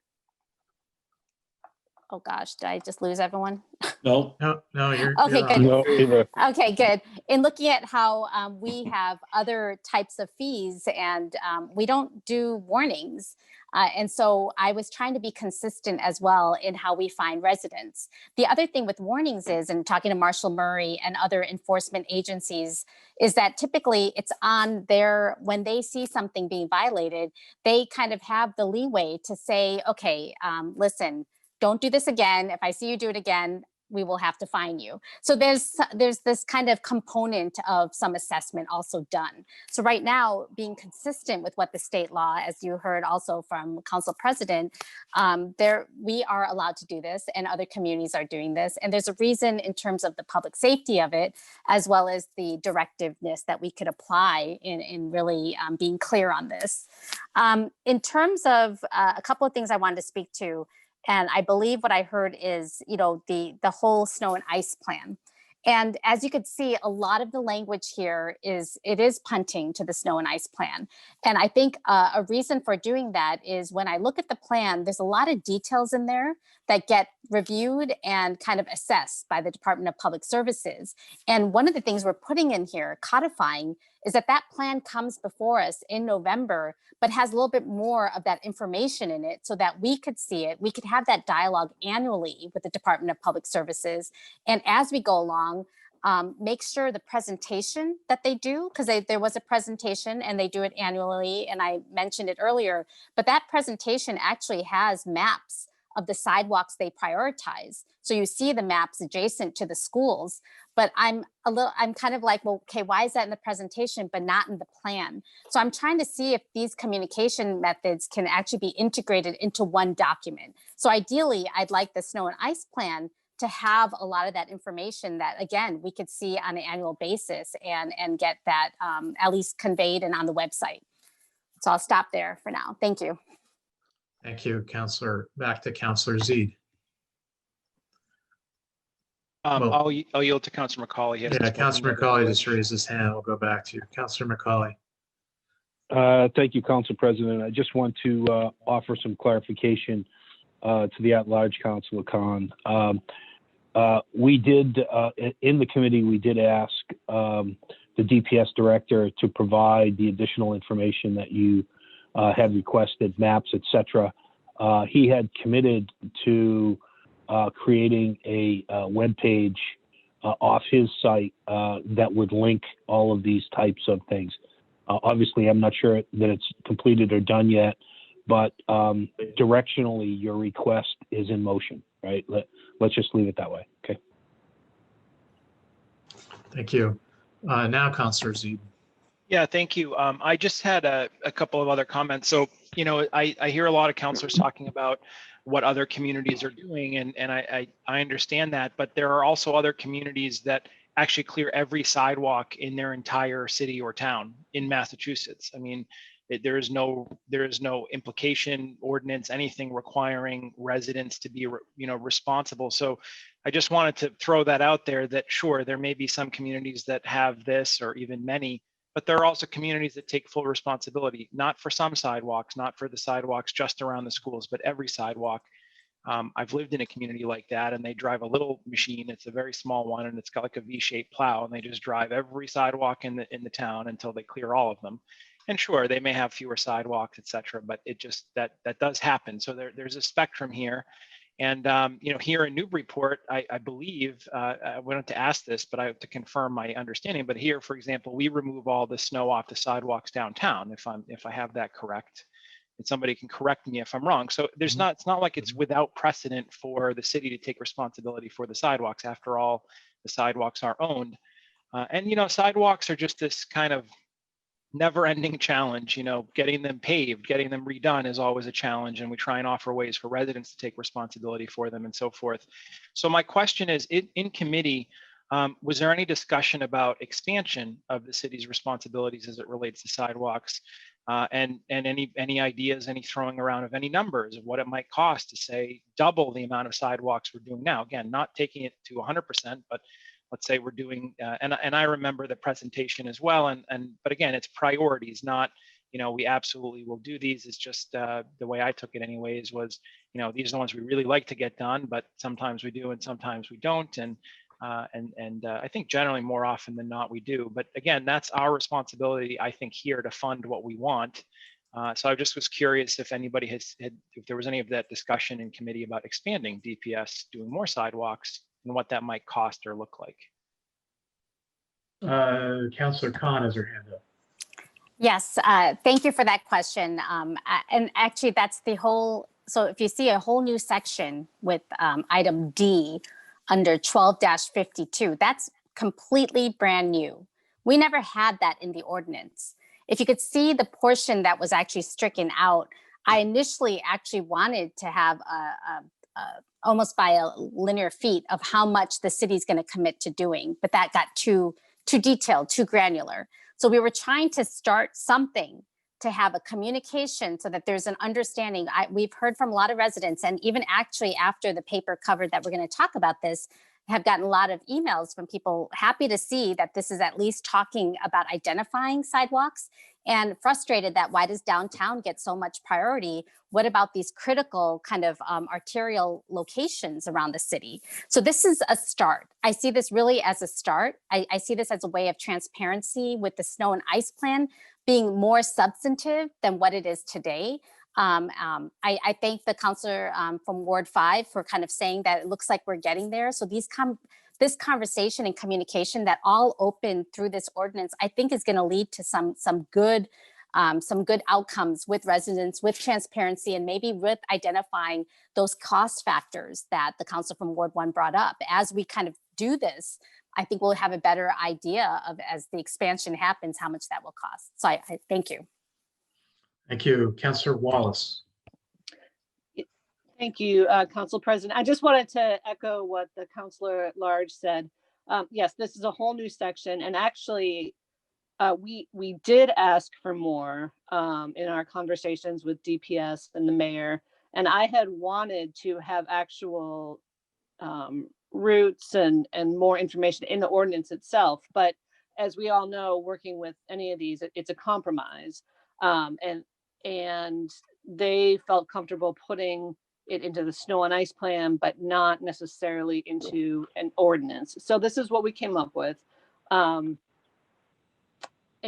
yes, it's a start, and hopefully, you know, we can beef up that snow and ice plan so that when it comes to the council every year, we, you know, really request some changes and hold them to some of these issues that we're seeing. So, so yes, that's kind of the history in the committee. Thanks. Thank you, Councillor. Councillor Tantar. Sure. You know, first of all, I really have no problem with, you know, given fiscal reality, to ask residents to share in the responsibility to make our sidewalks in the city more walkable, more livable for their neighbors, for people in the city. I think it's a shared responsibility. It would be, you know, nice if we had the capacity, the fiscal capacity to pay for it. We do not. So you know, I'm responding to the Ward 1 councillor, and I have no problem personally with asking my neighbors, other residents of the city, to do it. And, you know, again, I was just guilty of not doing a very good job in my sidewalk. I feel really badly about that, but maybe, you know, I think it's something we ought to do. As far as, and again, that I'm not sure that section B does enough for me because of its vagueness. And thirdly, communities that kind of establish a culture in which if you don't observe the ordinance, you do get fined. And if that happens, the sidewalks will get clear. Whereas, and you know, I understand the argument that we're moving toward that, perhaps, but I think you know, vagueness is mean people, you know, is going to result in people not doing it. So I don't. This might begin edging us toward a solution to the problem, but I would not anticipate sidewalks would be clear. But maybe this winter is an example, and we don't really have to worry about that much. Thank you. Thank you, Councillor. Back to Councillor Wallace. Thank you. Yes, I have maybe a question to all of the councilors or to my co-sponsor. You know, we're hearing about this ICE section. Either it's too much to have it in there at all, or if we are, it needs to be much more detailed. Maybe it's a question for my co-sponsor. How important is it to you to keep this ICE piece in here? Well, I would say, you know, so we went back and forth, I think in committee a little bit on how to word this. And so for me, that was the one piece missing from the ordinance. And so I really did want to see us have something that acknowledged that. But one of the things that we talked about, and because of the suitable material and what that suitable material would look like, is that the snow and ice plan would have details and guidance to residents in identifying, here is what you could use for ice for managing ice on your sidewalk. And again, a lot of this is turning to the snow and ice plan as being that dynamic entity to be able to vet and come up with these kinds of answers and the actual, how is it going to happen? So I still like that idea. I think that was something we talked about in committee, is to let, you know, whether it's talking with the right people in understanding those suitable materials because of the issues if things get into the stormwater drains, is that it varies by community. Some communities have said in their ordinances to use sand.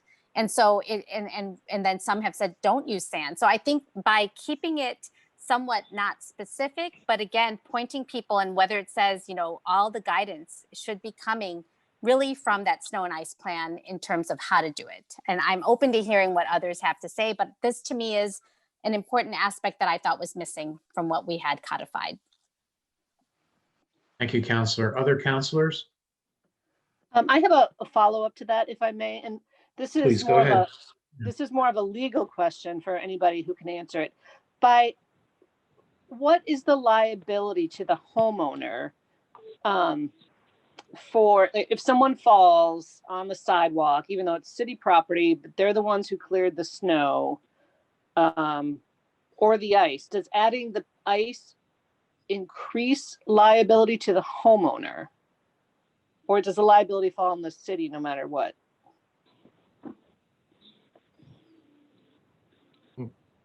I would not venture to answer that. That's, you know, we can all put our kids through college on that kind of stuff. Okay. I wouldn't touch that one either. Oh, Counselor Devlin has his hand up. I mean, there is a case on private property, at least, that if you create an unnatural ridge of ice and snow through your snow removing efforts, that is when you are liable as the property owner. Counselor, unfortunately, they overruled that. That's why I don't want to touch it. The SJC has gotten rid of the distinction between natural and unnatural. Yeah, I know. I wouldn't go there. My only point, that is, I mean, it's an unsettled area, and what even if that was still the standard, what the hell's an unnatural ridge of ice and snow? Yeah, it is one of my concerns about this, and one of the you know, this theory in this reasoning that we're using to have people shovel their sidewalks, it could also be applied to them, you know, maintaining their sidewalks in the summer, them repaving them being responsible for you know, reconstructing their sidewalks. I mean, it's the same reasoning. So again, I think this is used to hopefully, I kind of like the vagueness because hopefully it's never enforced, and it's just used as sort of a lever to make people comply and be good neighbors, as some other counselors have said, or, you know, that's what they expect. And I think we all expect that too. So anyway. Okay, we have a motion on the floor to approve as it came into the packet, and it was seconded, and we talked a bit. Counselor Khan, you had an idea?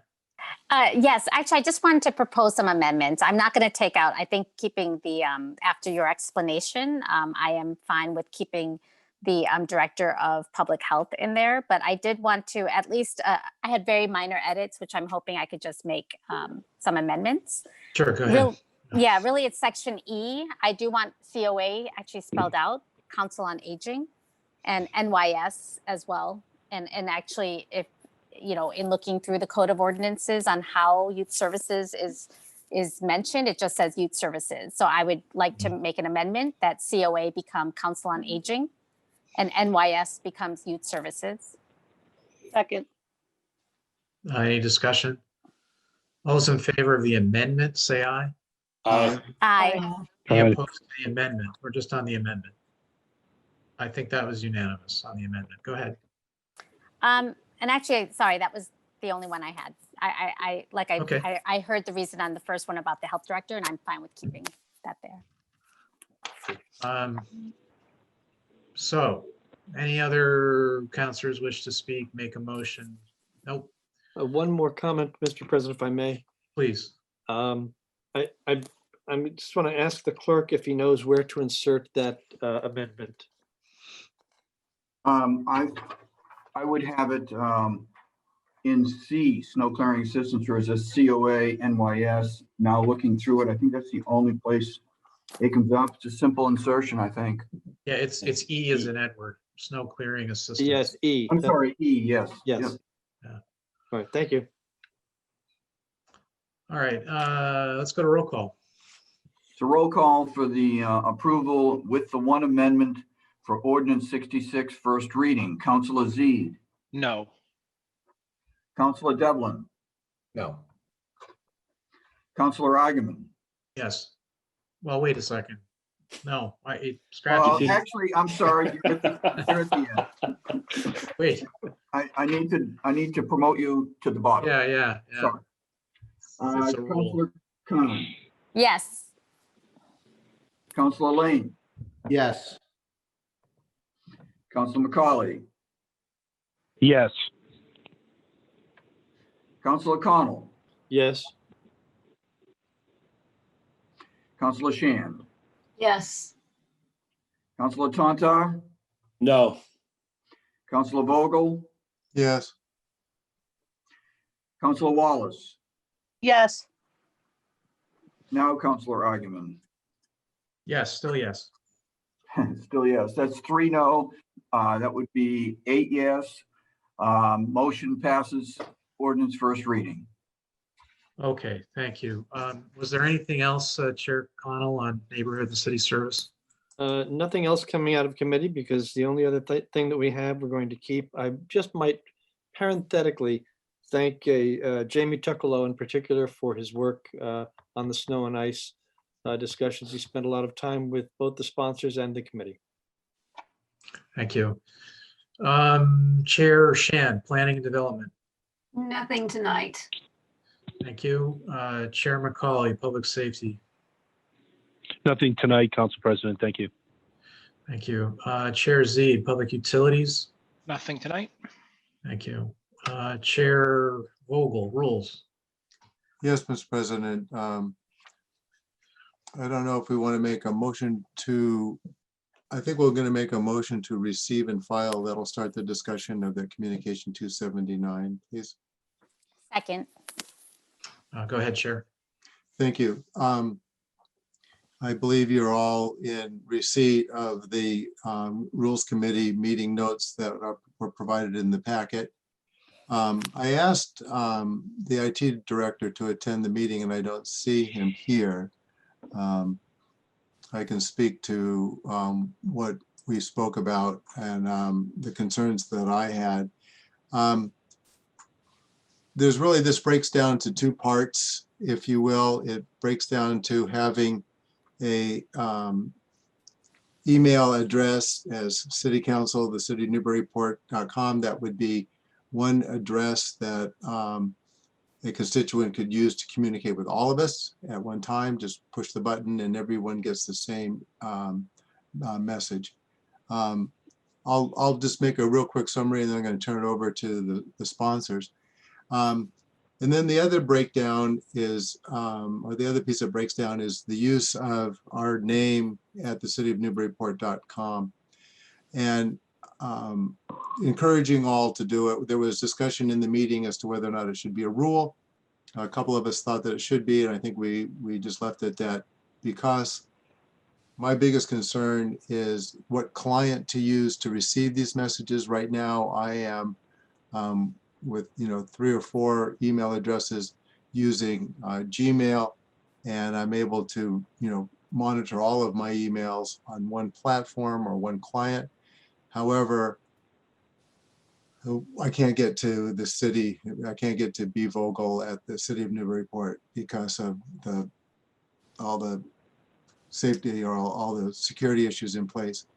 And to that, Mark Kavanaugh has indicated that come perhaps February, everything's going to be realigned and perhaps we'll be able to reach that email using just the one client that you want to use. So we'll see what happens. So with that, I'm comfortable with the encouragement of everybody. Well, everybody does have a city at Newburyport, city of Newburyport address.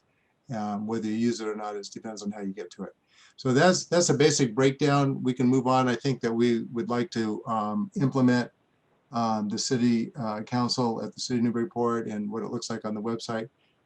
And with that little brief, I'll turn it over to the sponsors. Councillor Khan has her hand up. Go ahead. Yes, thank you. Thank you, Council President. Sorry.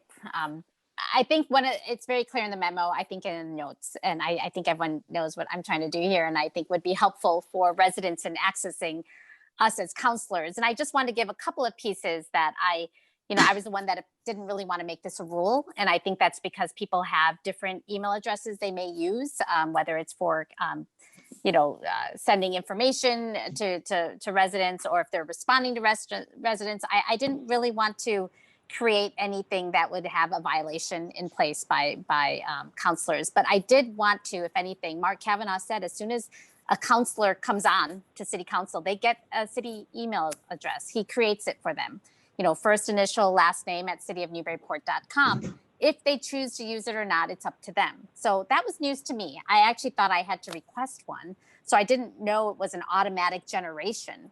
The second option that really appealed to me in our conversation with the IT director was that we could actually have residents reach us by just going and using a form on the city's web page.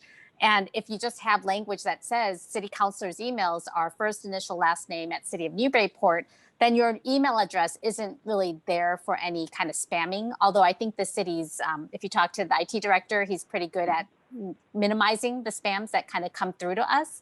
But there are ways that we could be accessible, but we could also be a little bit protected in terms of the types of situations that can happen when your email is just available for anything, like any computerized type of system to go in there and spam. And that's why the CAPTCHA that can be incorporated when a resident does fill out the form, then it also verifies that they are a real person with the CAPTCHA option. So I think there's a lot of good practices that could emerge here, and I hope everyone here will support this. And I see that the other at-large counselor has his hand up, but I am hoping that we could make the outcome would be that we can ask the city clerk to actually move forward with some of these steps to make this happen in terms of that City of Newburyport adoption for the email. Thank you.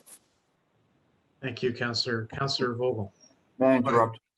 Mark Kavanaugh has indicated to me that he is an attendee now. He is here. Thank you. Just as a follow-up, not as in debate. Again, I thought that we had envisioned it that there would be two approaches, that using the city council at the City of Newburyport as an address would come to all of us. So that would be one way of a constituent reaching us. And then there would also be on the city website a form to fill out.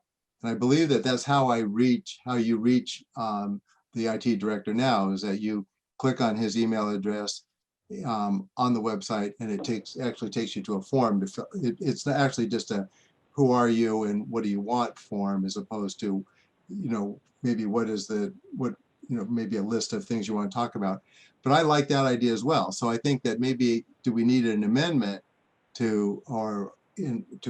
that we therefore ask the clerk to see that happens, both of those things. And then if I'm not mistaken, Mark, we did talk about, I know you're on, I know we talked about the different platform use, and I know that you're here to answer questions.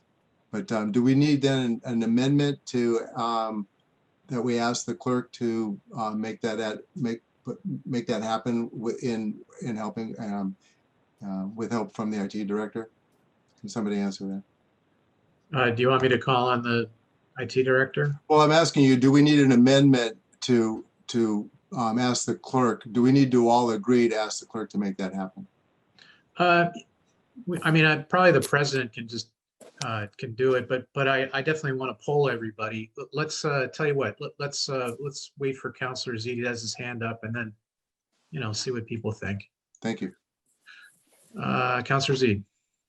Thank you. I just wanted to speak to a couple of points. So one is, I appreciate that the two discussions were sort of separated, the use of a sort of an alias or a forwarder, so that residents can contact us by way of a single email address. And I think that's a good idea. I think the school committee has SC at Newburyport, whatever it is, K-12, and you send it to that one address. And I think that will alleviate technical challenges for residents, especially those that struggle with computers and don't want to copy and paste 11 emails. So I see no issue with that. And I think that that's something that's been talked about on and off again over the years. And provided that we can just do it, and it doesn't matter if all the forwarding addresses are all on the same domain, which maybe Mark could speak to, then I think, I think we could do that like tomorrow or whenever is technically feasible to do it. As far as the second part, city councilors using addresses, I just wanted to just, we're just really discussing here receive and file. So I'm not sort of debating it from a different perspective, like we were trying to approve something, but I fall in the camp of not wanting to make this a rule. So it sounds like maybe some do and some don't, and that maybe it comes back for further discussion. But for whatever it's worth, I just want to say today that I don't support making it a rule. I think that individual counselors are all serving in their own office and they have their own prerogative as to what they want to do. And open meeting will be adhered to as it has been in the past, where if we receive a request, then everybody's obligated to pull their emails from whatever source they may have. And this is coming from somebody who does use the city email and also has my other email, because as we all know, it's very difficult in life to eradicate an email once it's in somebody's, once they have it. And every 2 years, when elections go again, folks should obviously not be using city email for campaign events, or campaign related matters. So once again, your other email is back out there and the whole loop and cycle begins again. So this concept that this is not like working for a company where no one ever has your personal email. And so it's easy to just say, here you are, your SZ at cityofnewburyport.com, and no one ever knows about your other email address. So I just wanted to throw that out there, that I would not support making a rule, but I think that it's a good idea to have it there. The last two things I'll mention, just because it's actually in my 5 years is not the first time that this has come up. We had a lengthy discussion about it actually in my first year about using city email addresses, and there was a lot of discussion at that point about, and I had talked to the city clerk about this, about the city council having its own email system, and kind of did some research on that, but it didn't really go anywhere. So that was more related to a different discussion, which has not come up in this iteration, which is sort of separation of powers between, the legislative branch and the executive branch. I don't know if anybody still cares about it, but it was a discussion point back then. And the final thing is just on the CAPTCHA. I mean, CAPTCHA, everybody knows this, click on the pictures that all have a bicycle in them. That's what CAPTCHA is, or here's 8 pictures, find the ones that have a bird in it. But you know what, if you go on the city website today, all of our email addresses are there in plain text and have been since I started. You can go and visit your own beautiful page, see your own picture of yourself and see your email address right there. I haven't gotten a ton of spam out of it. And in my experience, the days, I know they used to scrape emails all day long off of websites, but it's less of a concern. So anyways, long story short is city council at City of Newburyport, provided that there isn't an attached string that everybody has to start using city email tomorrow. I think that we should implement it. If it is tied to using city email, then I don't support it actually, because I don't want counselors that are not interested in using city email to somehow miss out. If somebody emails and they think they're getting all 11 of us and some of them are going to an inbox that's never accessed, I don't think that will be fruitful. So I'm fine with receive and file. I just wanted to make those thoughts known there. Thank you. Okay, Director Kavanaugh has his hand up. Hi, good evening, councilors. From the city's perspective, we would not forward out email to private email addresses. I think this is a conversation I've had with 4 councilors already. And if we were going to do this as a centralized email catch-all, it would only go to city email boxes. Thank you. We'll keep you handy, Director. Councilor Khan. Yeah, my apologies for not bringing that up, or maybe folks missed it, but that was something that the first question we asked our IT director was about that is, and actually that's what originated this whole effort is I first asked him directly, can we have a city council at cityofnewburyport.com email that could then send to all 11 of us. And this is what, shared because of security reasons. And so I would like to see us actually, knowing that we all have a cityofnewburyport.com email address, create this single email for ease of resident access to us, and then maybe folks could just decide to check it once a day, or, but this is the only way that we can do this. And I know this came up in conversation, is what would make it the easiest for those who don't want to maybe check their cityofnewburyport.com emails address. What would be the best way, knowing that we could try to look at, an option was that we create one and everything goes to one person, such as the city clerk. And then he would then send it out to us, and that just seems really onerous and a lot of work to put on one person. And so I would like to see us at least check our cityofnewburyport.com emails and try to at least make this easy one address. Okay, before I go back to Councilor Vogel and Councilor Zede, I just want to review the bidding. So there's no motion on the table. There's no motion on the floor to make this a rule. But we have a discussion whether we want, or whether you want me to ask the clerk to set up a catch-all email address for the entire council, and then any member of the public can email that, and it will automatically be blasted out to the 11 city of Newburyport addresses that we have. Just to clarify, that's what we just got through. It won't go to your private, it will go to the city of Newburyport addresses. Now I will go lead, Councilor Devon hasn't spoken yet. Councilor Devon. Yeah, I just like, what was the genesis of this? I mean, how many complaints have anybody received that were hard to get in touch with? I'm troubled by this for a number of reasons. I don't want to use a city of Newburyport address. Again, I've got a sports address, email address, a youth sports email address. I've got the city council one that I used for when I was running for city council that I handed out to like 2,000 people. So they all have that. And then I have my work address. And I get people emailing me, however they know me or however it's been on their email. They use all three mediums sometimes. I really try to not let them use the work one. That one I come down, and a lot of people in the city I don't do legal work in the city or, much, for any, residents of Massachusetts. But the problem is, we can't tell them how to communicate with us, and we can't tell counselors, you can't prevent me from from using a private email server. There's no law for that. I'll also say that recently, and it's a nearby town, and I wish I could have found it before this meeting again. I just read it someplace, is that the town manager was reviewing one of the select person's emails, and the town manager said she had a right to do it and was required to do it to make sure that nothing, dangerous and illegal was being done on that email address. I have, I've been told stories that people have seen emails from city of Newburyport email addresses that shouldn't have been seen in the public, but they were out in the public domain being circulated. So, first I'm thinking, is this a problem that, did in the committee, did we take testimony from 50 people that said, I really tried to do this and it was very hard? Or sounds like a problem that I get plenty of emails with all of us on it. And it just doesn't seem too troublesome to go to the page and click on all of them, or cut and paste, you just select all and cut and paste all of them and throw them on the email address.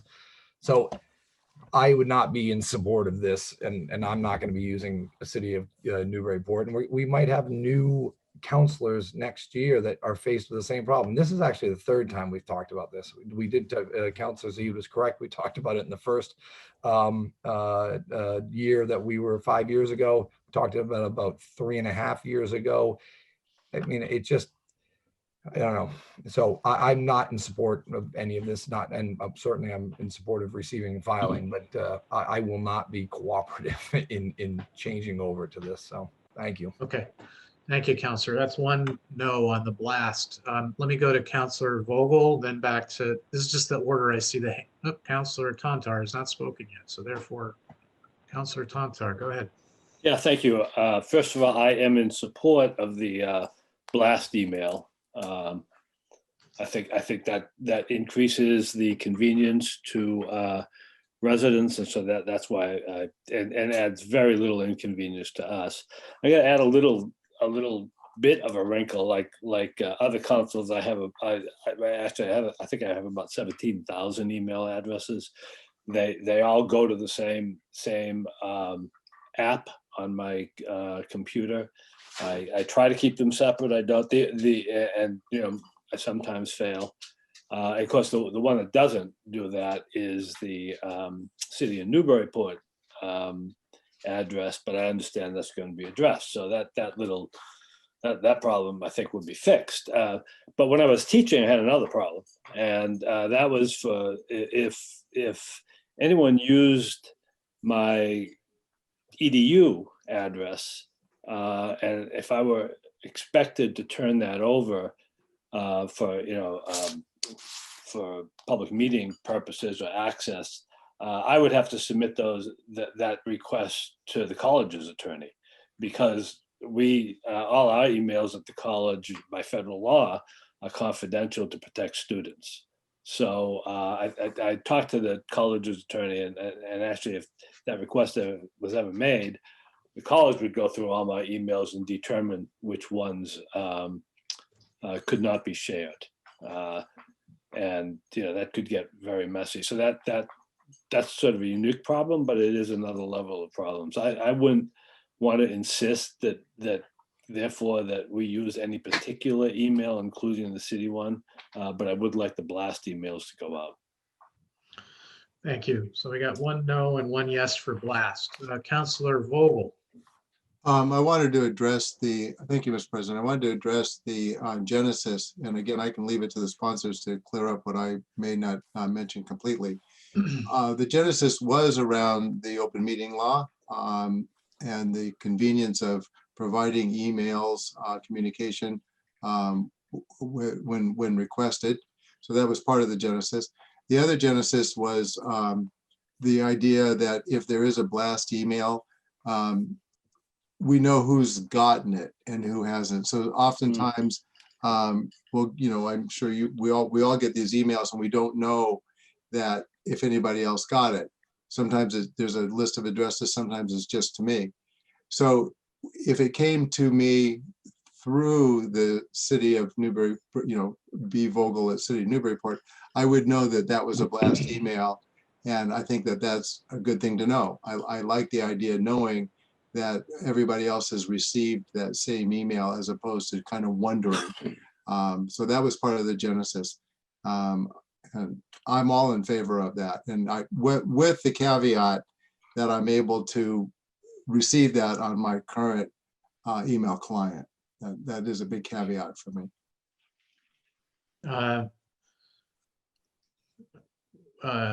Ethan, I'm sorry, Director Kavanaugh, will he be able to, the last question is kind of threw me there. So will he be able to get that on his client, whatever a client is? Your email, what you get emails on? An app. Okay. Yeah, that's the modern day word. Director Kavanaugh, you're muted.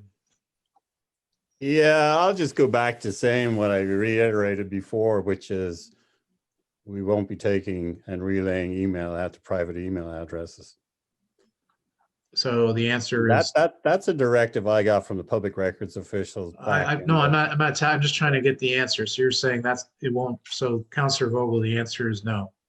No, that's not the answer. That's not the question. That wasn't the question. The question. No, I don't understand the question. So. May I interrupt? Yeah. Thank you. I mean, I don't thank you for letting me interrupt. But Director Kavanaugh. So the question we spoke with originally. The very first question I asked: will I be able to get this through my Gmail account? And your indication was that you thought that come February that I would be able to receive that BL Vogel or B Vogel at City of Newburyport through my Gmail account. And not quite, because your G Suite does not have the ownership of the City of Newburyport.com domain. Right. I can get I do have another Gmail account that with. If I can receive that on a Gmail account is what I'm asking you. Yeah, correct. Yeah, you should be able to do that. Okay. Can I follow up on that question? Please. Yeah, so on my iPhone, I can, the city of Newburyport comes in and it goes to the mail app, as do all my other email addresses. And they come in separately. It indicates some is city of Newburyport, some is Comcast, some is Gmail, some is the college, and they're all separated. I can do that on my iPhone. I cannot do that on my desktop computer to the mail app. And I'm not sure why I can do it on one platform. I can't do it the other platform. So this question I have to Mark is, will I be able to get the City of Newburyport email on my app on my desktop computer? You should be able to do that once we upgrade our email server, which we're in the process of working on right now. Great, And then thank you. IMAP will be totally enabled and it should not be an issue. Beautiful, thank you. All right. Councillor Zede is next. I just wanted to weigh in on your straw poll. I like the idea, as I mentioned, of an alias email or a forwarder, but I can't support it as a sort of end run around the question about whether people need to use city email. So I'm a no on that because I think I understand it pretty clearly, and this is not a question of the upgrade in a month or whenever it comes. Is the director's position is he's not going to forward emails off domain, which means that he can't have city council at City of Newburyport go to 8 City of Newburyport email addresses and then 3 going to say 1 for Gmail and 1 for whatever, Yahoo, 1 for AOL, just for lack of a better example. I respectfully, I don't quite understand what the security concern is there about sending emails off domain. I mean, it's an outbound thing, but I guess. Sorry to interrupt. It's not a security issue. It's a public records directive. But what is the issue there? I guess, I mean, it is a public record. That's the whole point, is that, Okay, so let me explain the history on it a little bit. that'd be It goes great. back to the Clancy administration when there were issues with the email. The public records officials came in and said, for official city business, for elected officials, employees, and anybody representing the city with respect to official city business, they need to use the email server that's on site and not private email addresses. And that's basically where it's at. And we have not been compliant since then, unfortunately. Okay, so I won't go any further down that road at this point. So let me just leave it at that. Basically, I don't support forcing counselors. That's before my time and so forth. So I'm going to leave that one as it is. But again, my position's been pretty consistent. I don't want to force counselors to use city email, and if that's the only way to get to city council then unfortunately I'm a no-go. And then the other suggestion I wanted to make is that given tonight, all we have is a rules thing and a receive and file. I would suggest that we move forward and receive and file it. And then we docket this for our retreat, which I think is what somebody was asking about earlier, maybe Councillor Connell, that this seems like good retreat material, about how we run our business as a body. And maybe that upgrade will be done by then. And then we can sort of pick it up in the spring, or usually we do it in the spring if memory serves, and maybe that's a good time. I don't know, just my suggestion. Thank you, Councillor. Back to Councillor Khan. Thank you. And I could definitely appreciate that the hour is getting late, and I don't mind that, but I do want to just part with one last concept for me personally, taking on this job as a city councilor, like all of us, we are here to be accessible to residents. And the first thing that I had done even before coming and being in office was the training class on that's done by the MMA for city councilors. And over there, that's where they had the whole legal kind of review of public records law. Open meeting law was also discussed, but the public records law and getting a city of Newburyport or your municipal email. And that's really right when I came on board, that was like the first thing I remember the counselor from Ward 3 and I were both like, okay, we got to do this.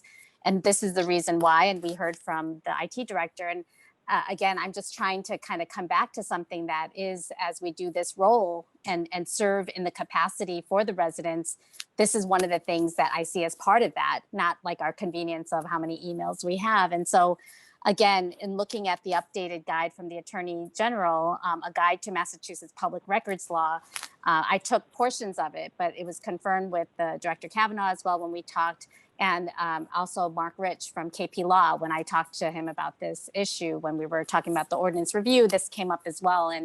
And so I hope people don't think I'm trying to make a burden on them or something onerous, but this is actually something that's part of, in my opinion, an important aspect of what we do. So with that said, I will leave this conversation that I'm okay with, receiving and filing this document, but I do hope we could continue to delve into it more at our retreat. Thank you. Thank you, Counselor. On the question of receiving and filing, I think we're ready for a vote then, and we'll go to the order in a minute, talk about a retreat. All those in favor of receiving and filing, please say aye.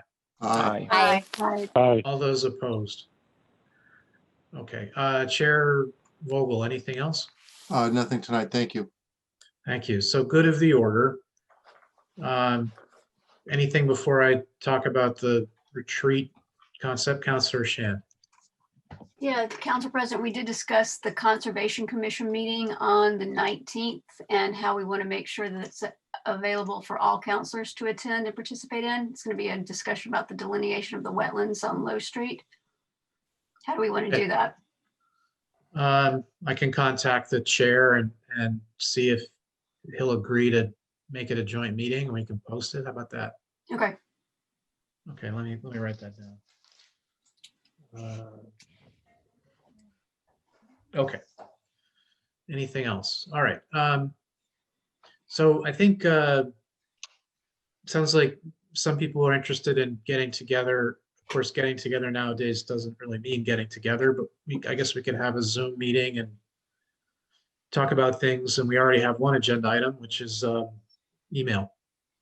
Does that appeal to people? And again, we doesn't have to be on a Saturday because we're not necessarily going to meet in person. Please, you don't need to raise your hand. Just go ahead. Thoughts? Yeah, I'd like to do something via Zoom. Yep. That's fine. I'm in favor of it, as long as we don't have to indicate something about us that no one else knows. Yeah, no, I don't think we did that last time.